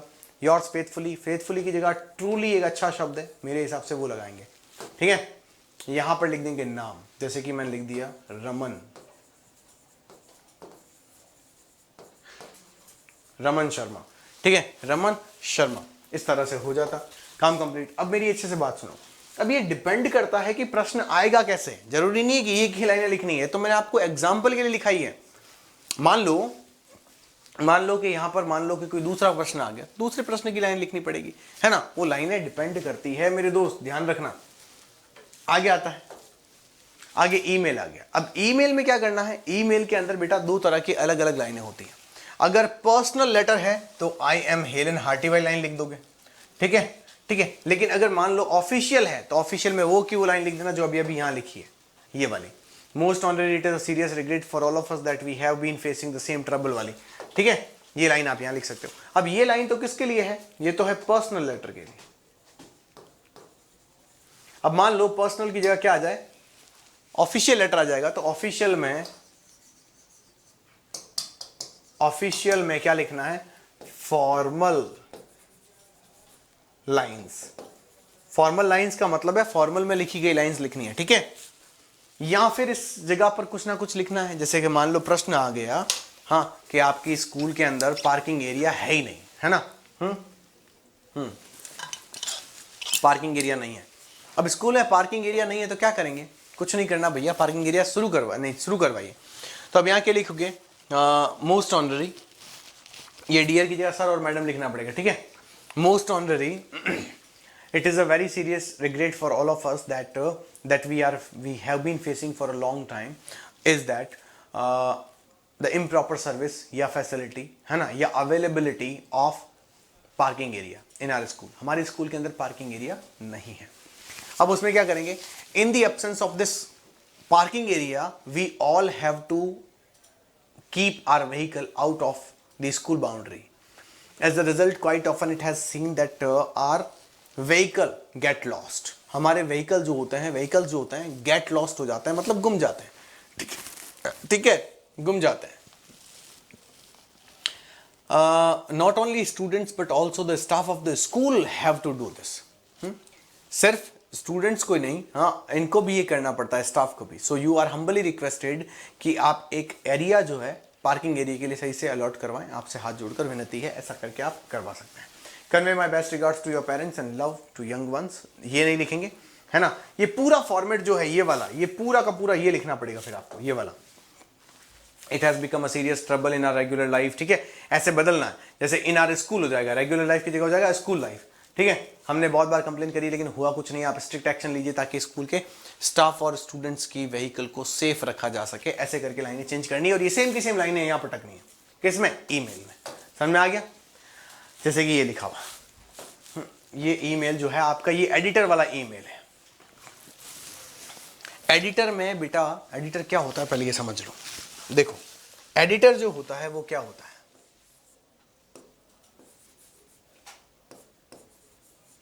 देखिए, अब एडिटर में क्या होता है वो समझो। एडिटर में यूजुअली क्या होता है, सारे के सारे प्रश्न जो आते हैं वो प्रॉब्लम वाले प्रश्न होते हैं, ठीक है। इश्यू बेस्ड प्रश्न होते हैं, यानी समस्याएं होती हैं। उन प्रश्नों में ट्रबल होता है, यानी समस्या होती है। उन सेंटेंसेस में, टॉपिक्स में ट्रेजिक होता है, यानी समस्या होती है। कुल मिला के सारे टॉपिक समस्या वाले ही होते हैं मेरे दोस्त, समस्या वाले होते हैं और कुछ भी नहीं। तो अब यहां देखो, यहां पर क्या लिखना है, ईमेल एड्रेस लिखना है। क्या लिखना है, ईमेल एड्रेस लिखना है, ठीक है। सीसी में कुछ नहीं लिखना, बीसीसी में कुछ नहीं लिखना, यहां सब्जेक्ट लिखना है। किस लिए लिख रहे हो लेटर, तो बोल दो on the issue of womb killing, यानी कन्या भ्रूण हत्या, विमेन फर्टिसाइड, कन्या भ्रूण हत्या, ब्लैक मार्केटिंग, करप्शन, है ना। इस तरह से ये लिखना पड़ेगा। अब क्या होता है टेक्स्ट के अंदर, so most honorary it is to bring your kind attention towards, ये आपका ध्यान जो है मैं खींचना चाहता हूं। कहां खींचना चाहता है, यहां, इस टॉपिक की तरफ, ठीक है। Today our regular life is gripped in lots of troubles and tribulations. आज हमारा जीवन जो है कई सारी समस्याओं में और कई सारी विडंबनाओं में फंसा हुआ है।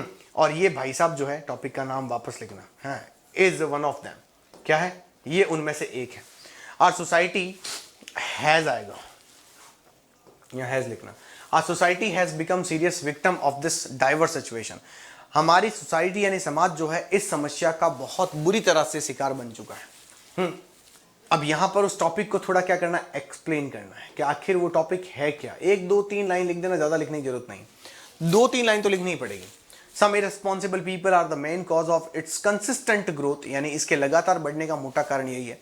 Our government should apply some punitive rules along with the strict policies against the offenders in order to bring this evil under control for the welfare of। फिर से welfare of किसका करना है, people का करना है,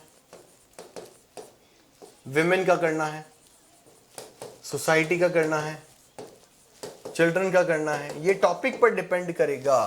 I hope my views will be acceptable and publishable in your esteem newspaper, ये ध्यान रखिएगा। थैंकिंग यू, योर्स फेथफुली, नाम लिख के काम खत्म, ठीक है, इस तरह से काम होगा, ठीक है। अब यहां से आती है मेरे दोस्तों, यहां से आती है मेरे दोस्तों आपके लिए स्टोरी राइटिंग। स्टोरी राइटिंग का मतलब क्या है? स्टोरी राइटिंग का मतलब है कहानियां कैसे लिखी जाएं, स्टोरियां कब लिखी जाएं, ठीक है। Write a story using the outline given below, assign a suitable title and moral to it. आपको क्या करना है ना, टाइटल देना है, टाइटल का 1 नंबर मिलेगा, मॉरल भी लिखना है, उसका 1 नंबर मिलेगा, और स्टोरी लिखने के 3 नंबर मिलेंगे बेटा, तो टोटल 5 नंबर हो जाएंगे मेरे लाल, ठीक है। अब प्रश्न क्या है, जैसे कि आपको प्रश्न दिया कैसे जाएगा, अब मैं कोई स्टोरी लिख के नहीं बताने वाला हूं आपको, मैं बता रहा हूं स्टोरी आती कैसे। तो देखो, जैसे कि लिखा अब बी, एक बी थी, फॉल इनटू रिवर, कहां गिर गई, पानी में गिर गई, लाइफ इन डेंजर, उसका जीवन डेंजर में था। अ डव, एक फाख्ता यानी कमेडी, यानी कि एक कबूतर जैसे छोटी ठीक एक जीव होती है, यानी पक्षी होता है, वो ग्रेटली मूव्ड हो गया, उसने एक लीफ गिराई, बी उसके ऊपर बैठ गई, उसकी लाइफ बच गई। थोड़े दिन बाद एक हंटर आया, कहां पर, फॉरेस्ट में, वो डव को मारना चाहता था, जैसे ही बी को पता चला उसने स्टिंग कर दिया, यानी हंटर के अंगुली पर काट लिया, इससे उसकी बंदूक नीचे गिर गई और हमेशा हमेशा के लिए डव उसके शिकार से बच गई। तो ये है एक पोम, ठीक है, यानी कि एक स्टोरी। अब स्टोरी कैसी है वो देख लेना, कैसे लिखते हैं वो भी मैंने बताया हुआ है यहाँ पे, अच्छे से देखना। Do good and have good, अच्छा करो अच्छा पाओ। अब इंपॉर्टेंट स्टोरीज कौन कौन सी है, हालांकि जरूरी नहीं है कि एक ही आएगी, लेकिन कोशिश है इसी में से आ जाए। Greedy dog, fox and crow, an honest trade master, a farmer and snake, wolf यानी फॉक्स या वुल्फ कोई भी आ सकता है, and lamb, thirsty crow, fox and grapes, a clever cap seller, hare and tortoise, and fox and the crow. ऐसी ये important stories आने के पूरे चांसेस हैं। इसके अलावा अगर बात करूं तो पैराग्राफ राइटिंग, पैराग्राफ राइटिंग की अगर हम बात करते हैं तो यहां पर क्या होता है, पैराग्राफ राइटिंग का मतलब होता है write a paragraph in about 60 words using the visual add shown in the picture below, ठीक है। आपको एक फोटो दी जाएगी और उस फोटो के अकॉर्डिंग आपको क्या करना है, उस फोटो के अकॉर्डिंग आपको क्या करना है, एक पैराग्राफ लिखना है, पैराग्राफ लिखना है, ठीक है। तो ये पैराग्राफ है, यानी फोटो दी जाएगी। अब ये रेनी डे का है, तो रेनी डे मैंने लिख दिया है, कैसे कैसे आता है और कैसे कैसे लिखना है उसके लिए आपको दिया गया है, ठीक है। और ध्यान रहे इसके ऑप्शन में आपको, इसके ऑप्शन में सीधे वर्बल क्वेश्चन भी मिल सकते हैं। जैसे वर्बल क्वेश्चन में क्या आ सकता है, good health habits, SUPW camp, global warming, importance of trees, how I spent my summer vacation, visit to zoo, mobile phone, clean India mission, the effect of short videos, urban life, rural life, the effect of social media, कुछ भी आ सकता है। मैं ये नहीं कह रहा हूं किसमें से आएगा, लेकिन कोशिश करिएगा कि शांति से लिखें, है ना, शांति से लिखें। ऐसे प्रश्नों की भरमार आपके सामने हो सकती है दोस्तों, ठीक है। तो इस तरीके से कहीं ना कहीं आपको ये समझना होगा कि ये पूरा का पूरा आपका इस तरह से काम चलेगा, इस तरह से ये काम चलेगा। क्लियर है क्या? कोई तकलीफ है तो पहले ही पूछ लो, ठीक है। तो इस तरीके से ये आपको पढ़ना है। हाँ भैया, आज मैंने कमेंट नहीं पढ़े, है ना, कमेंट नहीं पढ़े। आज कमेंट पढ़ता तो फिर मामला गड़बड़ हो जाता, है ना। क्या राधिका जी? बिल्कुल बेटा, बेटू, बिल्कुल बेटे, बहुत बहुत बढ़िया, शानदार। तो इस तरीके से आपको समझना होगा। हाँ भैया रुद्र, बिल्कुल सही है आपका काम, यानी आपका बिल्कुल सही बात है। देखो, सबसे बड़ी बात सुनो, पेपर कैसा आएगा उसके बारे में मुझे भी नहीं पता, आपको भी नहीं पता। आपको करना क्या है, आपको सिर्फ इतना करना है, आपको सिर्फ इतना करना है मेरे दोस्त, कि आपको ये समझना है कि मैं पेपर में कितना अच्छा लिख सकता हूं। ज्यादा बड़ा लिखने के चक्कर में नहीं, अच्छा लिखने के चक्कर में रहना, है ना। और मैंने इससे पहले जो वीडियो लिया है उसके अंदर क्वेश्चन आंसर पड़े हुए हैं, वो देख लेना, ठीक है। और ये जो मैंने लिया है, मुझे उम्मीद है कि हूबहू ये नहीं तो ऐसा तो मिलेगा ही पेपर, ठीक है। तो मेरे हिसाब से इन 2 क्लास को देखने के बाद किसी भी बच्चे को कभी कोई समस्या आने के चांसेस लगते ही नहीं है। आप सभी का बहुत बहुत धन्यवाद कि आपने इस क्लास को बहुत अच्छे से तल्लीनता से सुना है। आप सभी को मेरी तरफ से बेस्ट ऑफ लक, एग्जाम अच्छा देके आइएगा। Thank you so much, bye bye, take care, see you and love you guys, thank you so much.